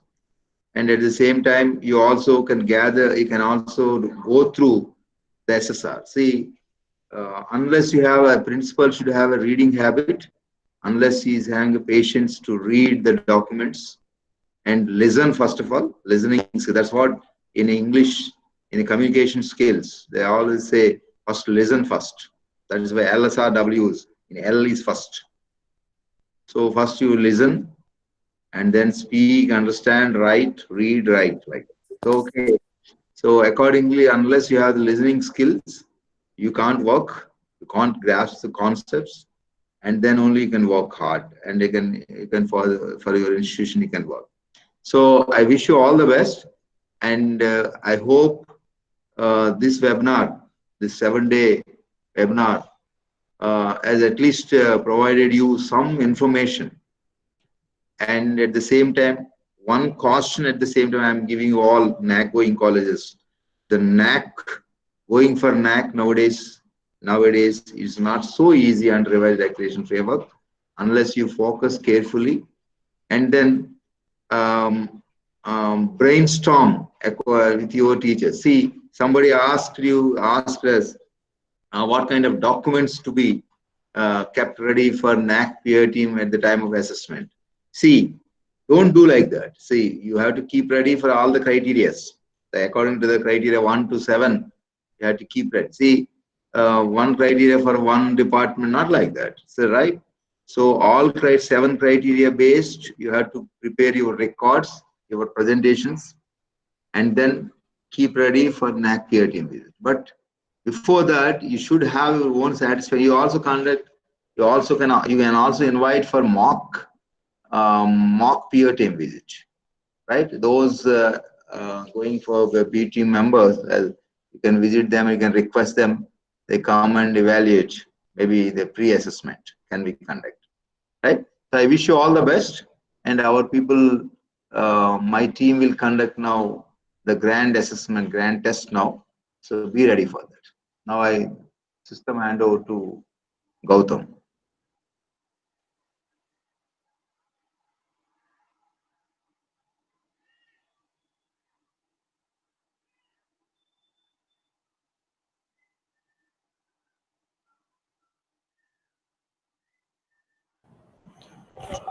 Thank you, sir.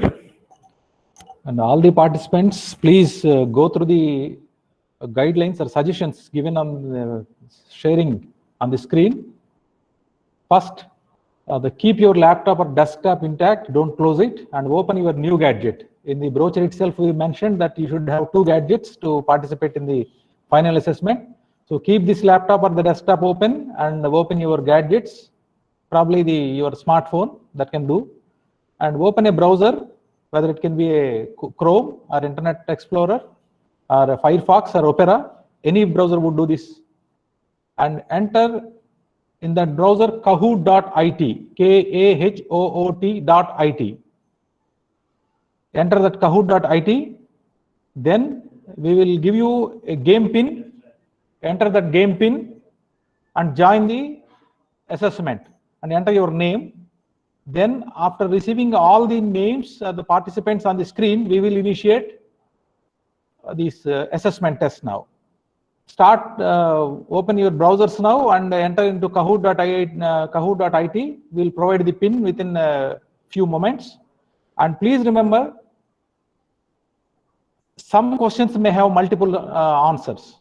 So don't just, by looking at the question, don't answer quickly. Please go through all the options, and they may have multiple options. And the first question will have 30 seconds time, just to habituate yourself for the questions, and the second question onwards will be given 20 seconds time.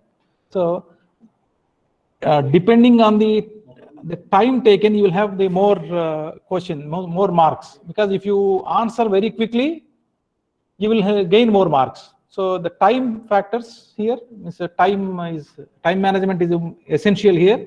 So go quickly through the questions and answer, and in our mobile you will get 4 options. By matching the color or the shape which is visible on your screen, you should answer. Now I'm going to provide you the check. Yes. Okay. Yeah. Excuse me, sir. Sorry, excuse me, sir. Yes, please. Sir, we should have at least 5 minutes time for getting the another gadget, sir. Please, you give some time, sir, please. Yes. We are not initiating now. You have time. We are giving 5 minutes time. Just get it done. Okay, sir. Okay, sir. Okay, Once sir. all the participants are on the board, we will initiate the quiz. Right? Here you have a time now. You can open your browsers. Yes, we are checking here how many participants are joining. Yes, I'm giving you the pin.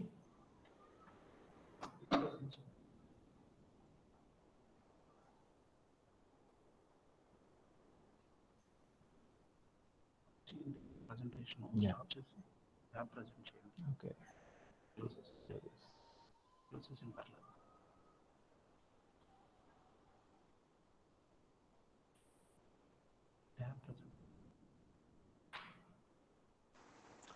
Sir, how to mobile phone access this test, sir? Yes, that's what I said. You open any browser, your Chrome, Internet Explorer, or Mozilla Firefox. Any browser, you open it and enter in that browser kahoot.it, kahoot.it.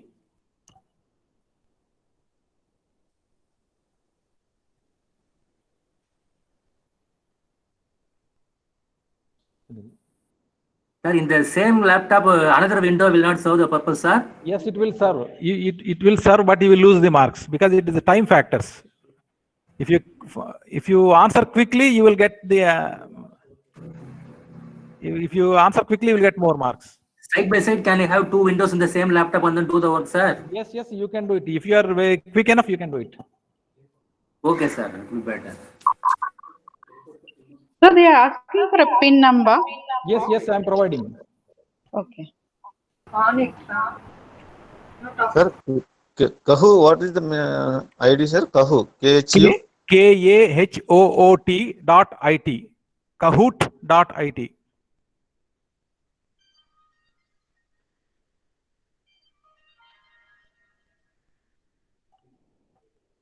So now you can see on your screen, you got a number 360644. That is your game pin number.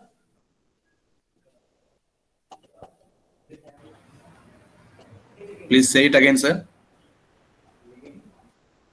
Hope you have received the game pin. Say it again, please. Wait. Sir, please say it again, sir, please. 360644. Now you can see on your screen. 360644 is the game pin. Now only one player have joined. Next two players. Yeah, joining now. Babu, Anuradha, Tamireddy has joined. Sridhar joined. Veena, yes.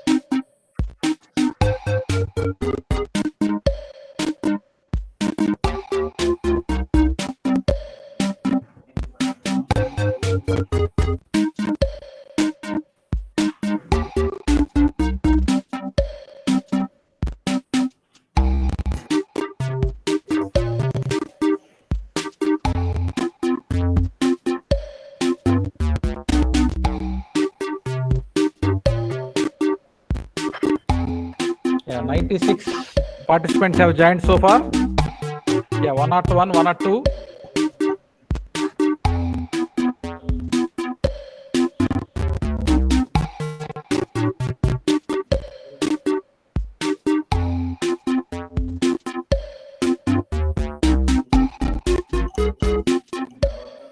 Yeah, you have another 2 more minutes time to join. Sir, tell me ID number, PIN number. 360644. 360. 644. It is appearing on the screen. You just watch your screen. Okay.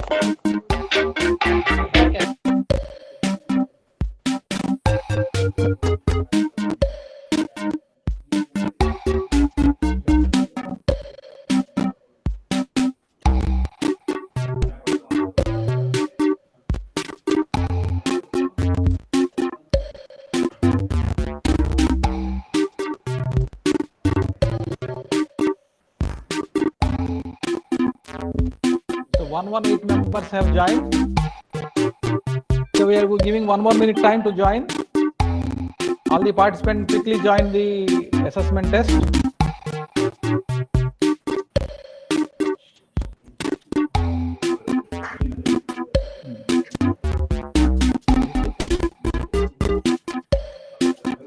So dear participants, please check the question on your laptop screen or desktop screen, and the answers you can see on your mobile phone.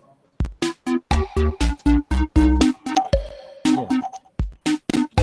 After we initiate the assessment, the question will appear on your screen, and the option you can see on your mobile phone. By looking at the options, you can match the color or the shape, and you can answer. And please note that a question will have multiple answers as well. Some questions will have multiple answers. Please wait, sir, to time. Yes, of course. 131 members join now.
Nickname, sir.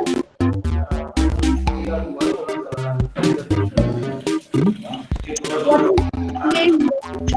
Sir, green screen వచ్చి nickname you are in అని వచ్చింది. దాని తర్వాత ఏం చేయాలి? You enter the game. Hello, this is Jansi Lakshmi. Yeah, you are in the game. Just wait to start the game.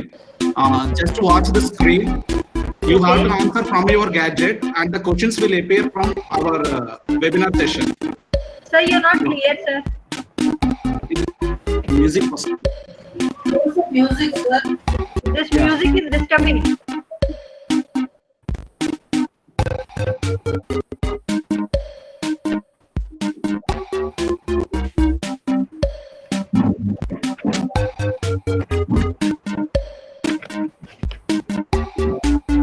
Hello, sir. Come again.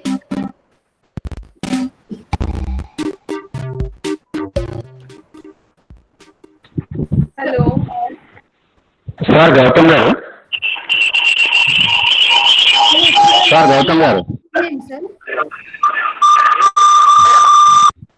Sir. Yes, sir. Please go ahead. I'm Satyamurthy Sir. I'm Satyamurthy from Ravulapalem sir. మాకు green లో వచ్చింది sir URN అని. Yes, sir. Yes. ఇప్పుడు ఏం చేయాలి? Please wait, sir. మేము question మీకు post చేసేంత వరకు just watch the screen. Okay okay okay. Oh, ఇంకా questions. We have not posted the questions yet because we are waiting for the participants. Now one for Okay, sir. Okay. Okay. Sir. అప్పుడు కనిపిస్తాయా sir? Yes. Once we initiate, you can see the questions. Excuse me, sir. Sir, this is Dr. Gohanalan, sir. Hello. You watch the questions on my screen because all the participants, please take care. You should watch the questions on my Excuse me, sir. Excuse me. Yes, please. Sir, I have not received, sir. I have opened the laptop and I have entered as per the PIN number. Okay. But nothing is open, sir. PIN number I also entered. They mentioned you are in. My name is Dr. S. Gohanan. SG is mentioned there. Yes, you are in now because I have not yet But the questions is not displayed, sir. Yes, I have not yet initiated. I am just displaying now. We are waiting. Okay, sir. So while I am answering from laptop is also okay then, sir? Yes, that is okay. But you have to watch my screen, which I am presenting for questions. Oh, that's also I am watching, sir. I am watching. Okay. Within a couple of minutes, we initiate the questions. Please be in. Okay. Okay.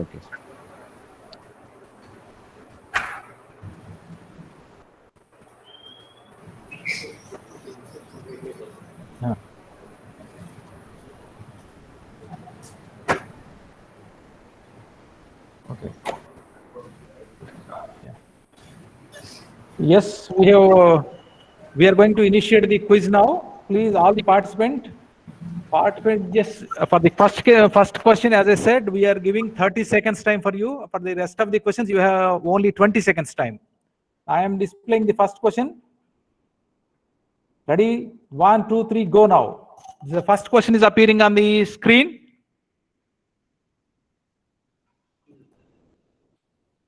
Yes, NAAC was established in the year. You can check options in your mobile phone. The question will automatically stop after 30 seconds.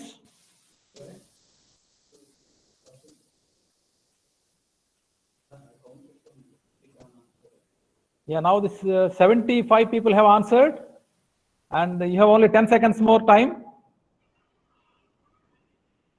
Yeah. Yes, you have only 1 more seconds time. Now the time up. 125 people have answered. Sir, it is not displayed on the cell phone, sir, mobile. No, that's what I said. You should watch my screen, which I am presenting. Yes, we are watching your screen. But we are unable to answer through the mobile phone. That's why we said you should have 2 gadgets. Yes, sir, I am using 2. My tab and my mobile phone. Yeah, sir, in the mobile page, the cards are there. You have to get the card. So we have to.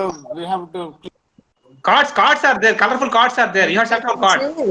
You just match the color. Answer color you match. Sir answer కనపట్లేదు sir.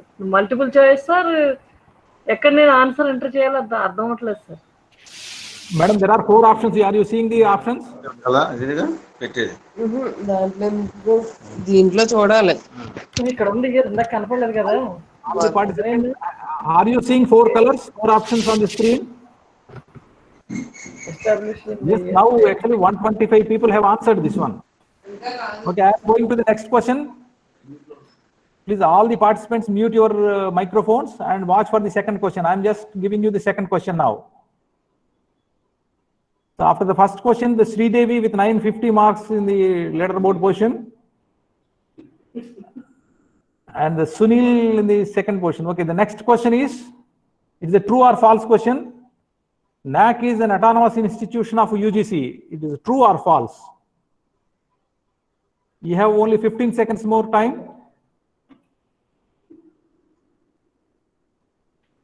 So 111 people have answered. Now the score is 130 people have answered the question. Yes.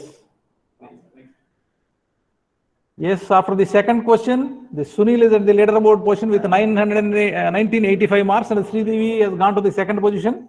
And I am placing the third question for you. It is a multiple choice question.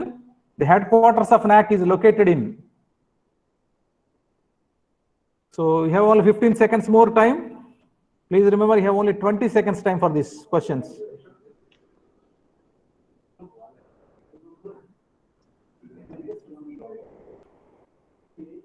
So 125 members have answered, 131. Yes, 133 members have answered this question. For the third question, the Sunil is still leading with 3,133 marks, and the Vimala is in the second position. Patnaik is in the third position. Okay, we are going for the next question. It is again the multiple choice question. The accreditation framework of NAAC is based on how many core values?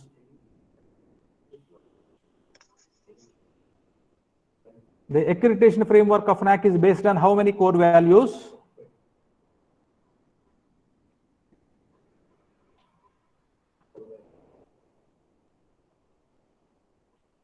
So 132 people have answered this question. Hello. Yes, Hello. yes, please. Hello. Yes, please. Sir ఇక్కడ only card boards ఒక్కటి చూపిస్తున్నా, అక్కడ options ఏమీ లేవు, ఎట్లా కనుక్కునేది ఇది? Hello. You just watch my question is not displaying. Madam, hello, Sohil gar, question is not displaying on the screen. Okay, only options. Please Only listen. Card boards is there. How to Third and fourth also. Madam, participants, please listen to me. For the questions you have, you have to watch my screen. Yes, please. ఇక్కడ మాకు screen మీద just red colour green colour blue colour లా కనిపిస్తున్నాయి, కానీ questions ఏం కనిపించట్లేదు. Madam, listen to me. For questions you have to watch my screen. You have to watch my screen which I am presenting in one gadget, and for the answers you have to see from individual gadget. Sir, 1 minute, sir, you have no చూసి answer ఇంకో gadget లో పెట్టుకున్నాను. Madam, one please answer this question because they are watching. Okay, I am going to the next question. So after the fourth question, the Patnaik is in the letterboard position. All the participants, please mute your phones. And Malathi is in the second position. The next question is also a multiple choice question. The revised accreditation framework of NAAC was launched during. There are 4 options are there.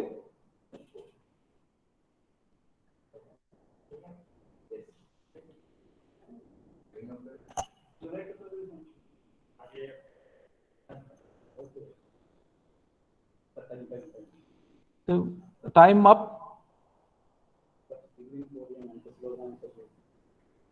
So Sunil is still in leading position with 5,598 marks, and Murali Mohan RE has come to the second position.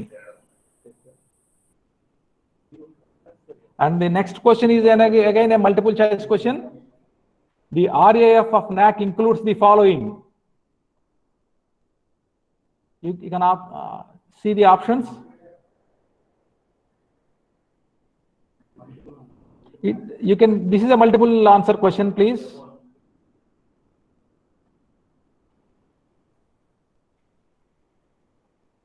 Yeah.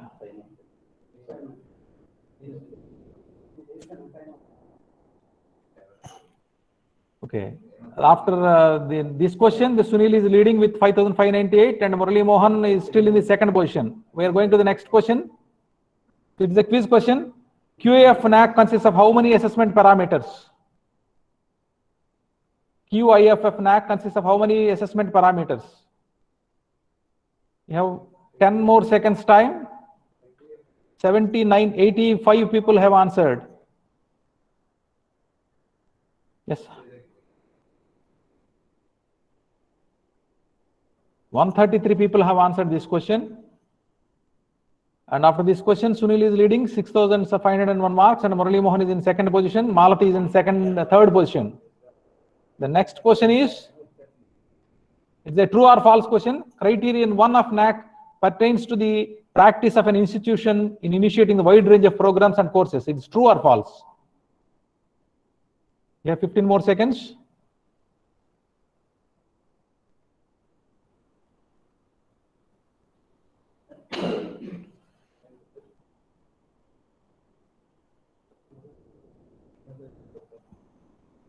So maximum number of participants answered this question, 141 members. After this question, Sunil is in leading position with 7,304 marks and Malati is in second position and Patnaik is in third position. Now we are going to the next question. It's a quiz question again. Which of the following statement is true?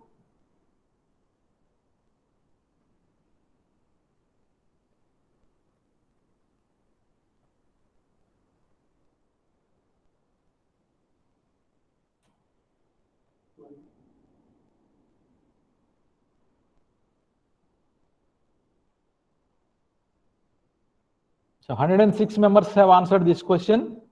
After this question, Sunil is still leading with 8,329 marks.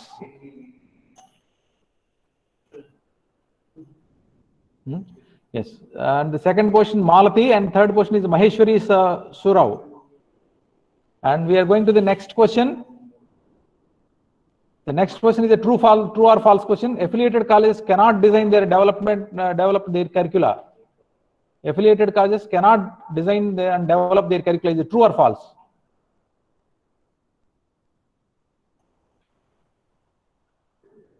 So maximum number of participants joined this, answered this question.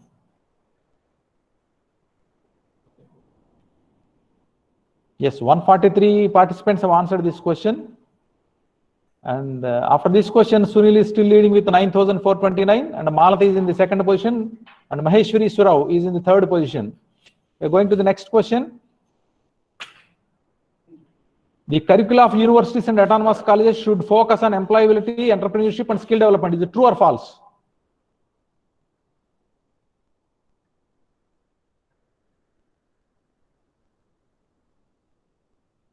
So far 140 participants have answered this question.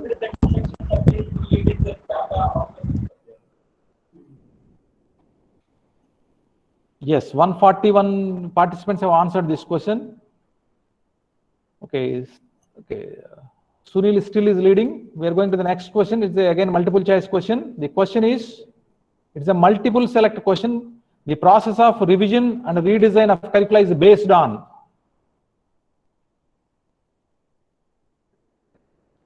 Revision and redesign of curricula is based on the following. How many of the following? It's a multiple answer question. Please check. Only 75 participants have answered this question.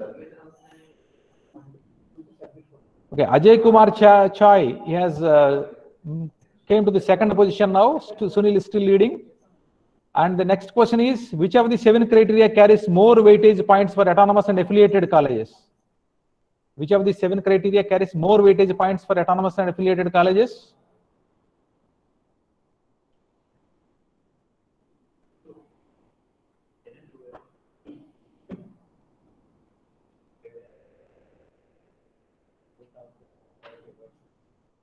So 140 participants have answered this question.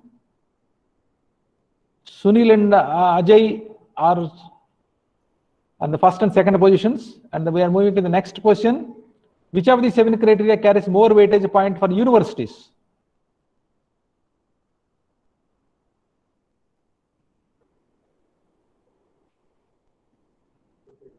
Which of the 7 criteria carries more weightage points for universities? 120 participants have answered.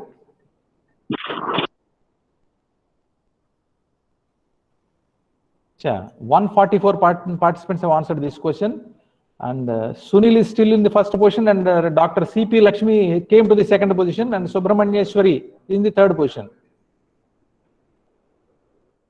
The next question is again multiple choice question. Which of the following criteria cannot be opted out? Which of the following criteria cannot be opted out? In optional, I made this one.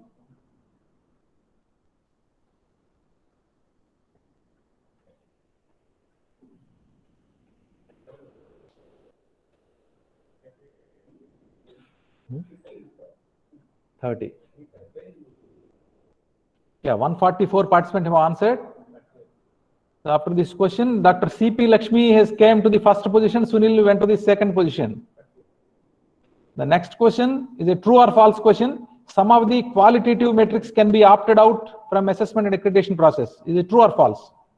Some of the qualitative metrics can be opted out. Is it true or false?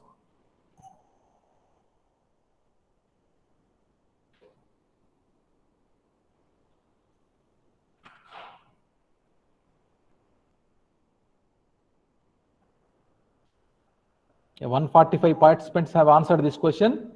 And after this question, Dr. C.P. Lakshmi is still leading, and Sunil is in the second position. FDP, with the name FDP, in the third position. And the next question is a multiple choice question. The higher education institution can opt out certain metrics up to how much percentage of metrics can be opted out?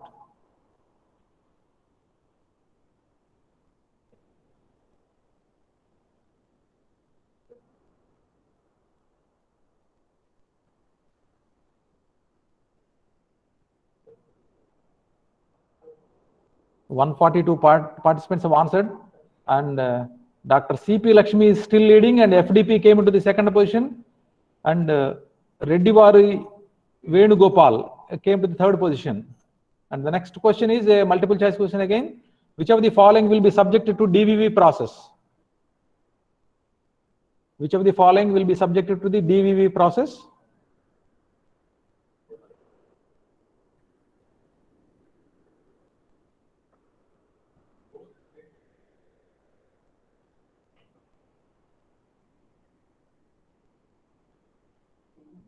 One 144 participants have answered this question. The next question is, after this question, Dr. C.P. Lakshmi is still in leading, and Reddivari Venugopal is in second position, and Subramanyeshwari is in third position. And the 19th question, after submission of SSR, the DVV process will be completed within how many days? After submission of SSR, the DVV process will be completed within how many days?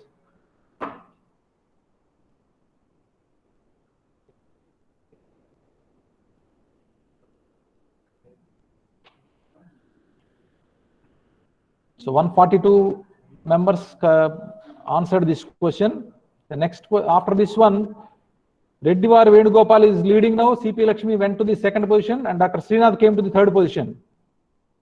And the next question, that is 20th question, is a multiple choice question. To clear the DVV process, the higher education institute should obtain the following score.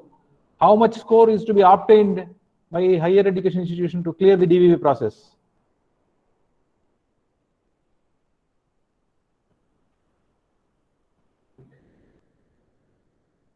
You are running only 4 seconds time. 141 participants have answered this question. After this question, all the 3 participants maintaining the positions, Reddivari Venugopal, Dr. C.P. Lakshmi, Dr. Srinath in first and second, third positions respectively. We are going to the next question. Any higher education, if fails to clear the pre-qualifier stage, it can go for assessment from the date of pre-qualifier stage If institute fails to clear the pre-qualified stage, when can they go for assessment again?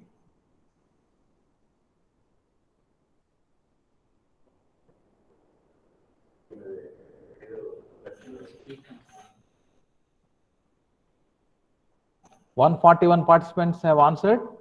Maximum number of participants have given the correct answer. The next question, after this one, David Kumar came to the second position, and Reddivar Venugopal is in the first position, Dr. Srinath is in the third position. And the next question is, accreditation process of NAAC takes place in the following order. The order of assessment process, you have to answer.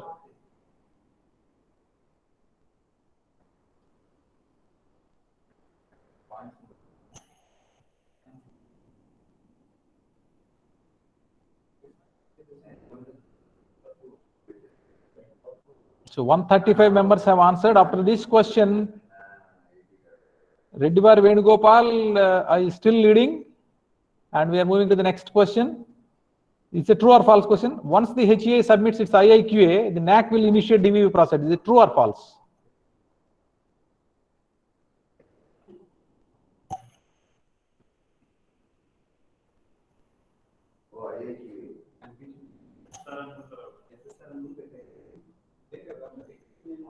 So the maximum participants have answered these questions. 146 points.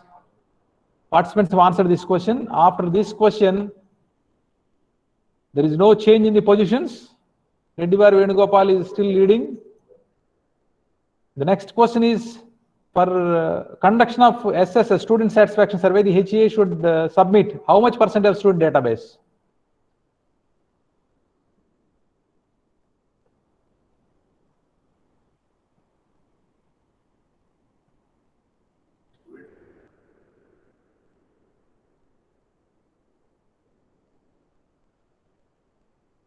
So 145 members have answered this question, and after this question, there is no change in the positions. First, second, third position, there is no change.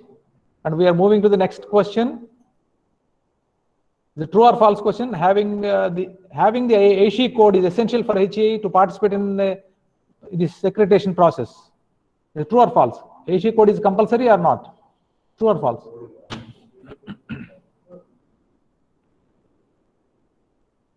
All India Survey on Higher Education code is compulsory or not? Is it true or false?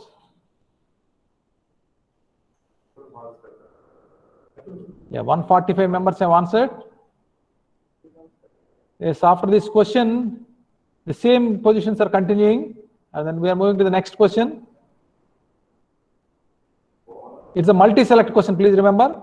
Which criteria carries equal weightage points for all the key indicators for autonomous colleges, universities, and affiliated colleges? It's a multiple select question.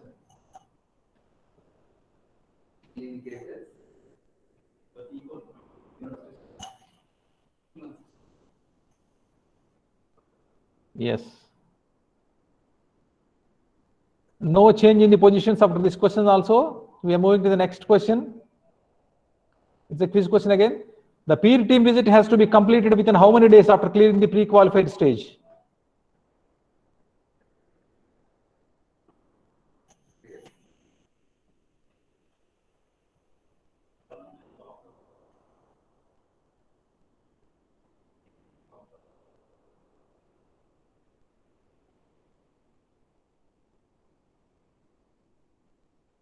Yes. After this question, no change in the positions. We are moving to the next question. Feedback collection, its analysis and report is metric present in which criteria? Feedback collection and its analysis and report is which metric present in which criteria?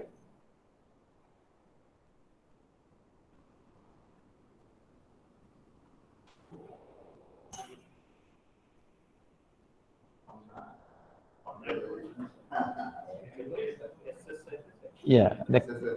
Okay. Okay. After this question, no change in the positions. Okay. We are moving to the next question. QAF of NAAC doesn't include the following. QAF of NAAC doesn't include the following.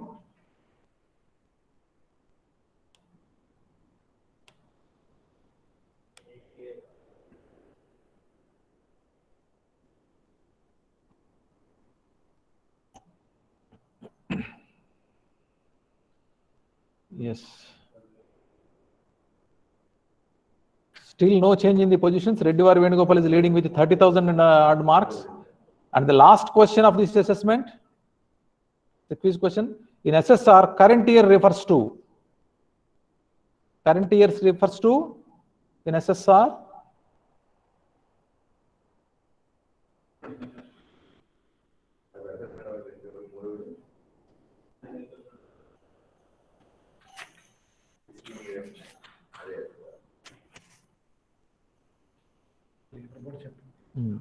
Yes, we have completed this.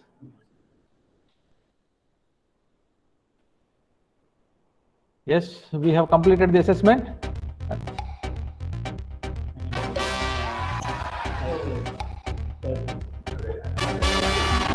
And Ajay Kumar Char is in the second position. And Reddyvar Venugopal is in the first position with the 30,082 marks.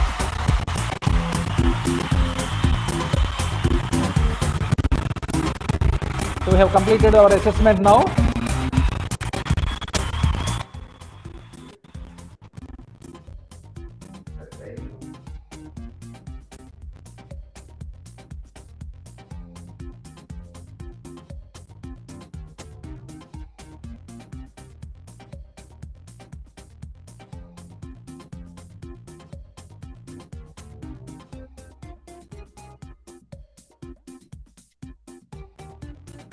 Dear participants, we have successfully completed our assessment now, and a feedback form is provided to you through your mails, and you have to provide the information in this one. You have to give your feedback, and digitally verified QR coded e-certificates will be circulated to you, sent to you within a week. Within a week, after we have to compile the scores in your assessment. And many people are asking for exemption in the objective assessment, subjective assessment for the last 7 days. Yes, it is only to create a seriousness among the participants. We are not considering that subjective assessment for the final score. So all the participants be happy. We are not considering the subjective assessment for this issuing the e-certificates. We are considering only this final assessment, which is conducted today only, and you will receive your digitally verified e-certificates within a week's time. Thank you. I hand over the session to the. Okay, we have completed our 7-day FDP. Hope you have enjoyed and gained some knowledge. And your now we made you to face your SSRs or make SSRs. And we made you to face your NAAC, and we, the team GCRJ, is ready to answer any of the queries in coming days. As in our inaugural address, our chairman, Dr. David Kumar, already told you the GCRJ is ready to extend our helping hands to all the sister concerns across the nation, being the A+ college, the first A+ college in government sector. We are ready to extend our helping hands to all our sister concerns. You are welcome to visit our college. The team GCRJ were ready to cooperate with you. And please fill your feedback forms. And it is essential because we want the name to be printed on the certificate. It is given to you. So please check your feedback mails and fill the feedback forms on behalf of the IQAC of Government College, Dr. Annapurna IQAC Coordinator, and Dr. Nageshwar Rao, the Criterion Head for first criteria, and Dr. Madhavi, Criterion Head for second criteria, and Dr. Ramachandra Rao, Criterion Head for third criteria, Dr. BP Reddy, Criterion Head for fourth criteria, and Dr. Appal Narsimham, the Criterion Head for fifth criteria, and Dr. Mallikarjuna, the Criterion Head for sixth criteria, and Sri P.S. Shastri, the Criterion Head for seventh criteria, and the assistant coordinator for NAAC, myself, Dr. Gautam, And on behalf of the chairman IQAC, Dr. David Kumar, we thank all the participants. And it's not the least, not the least, it's Dr. Sunil Kumar, head of the IT Initiative Coordinators, Assistant Professor in Computer Science Department, for the technical support. We extend a heartfelt thanks to all the participants for making this a grand success. And we once again invite you to our college to visit, to clarify your doubts. The team GCRG were ready to extend our helping hands. Thank you very much. For today, the session is closed. We call it a day with this session. Thank you so much for your active participation. Thank you so much.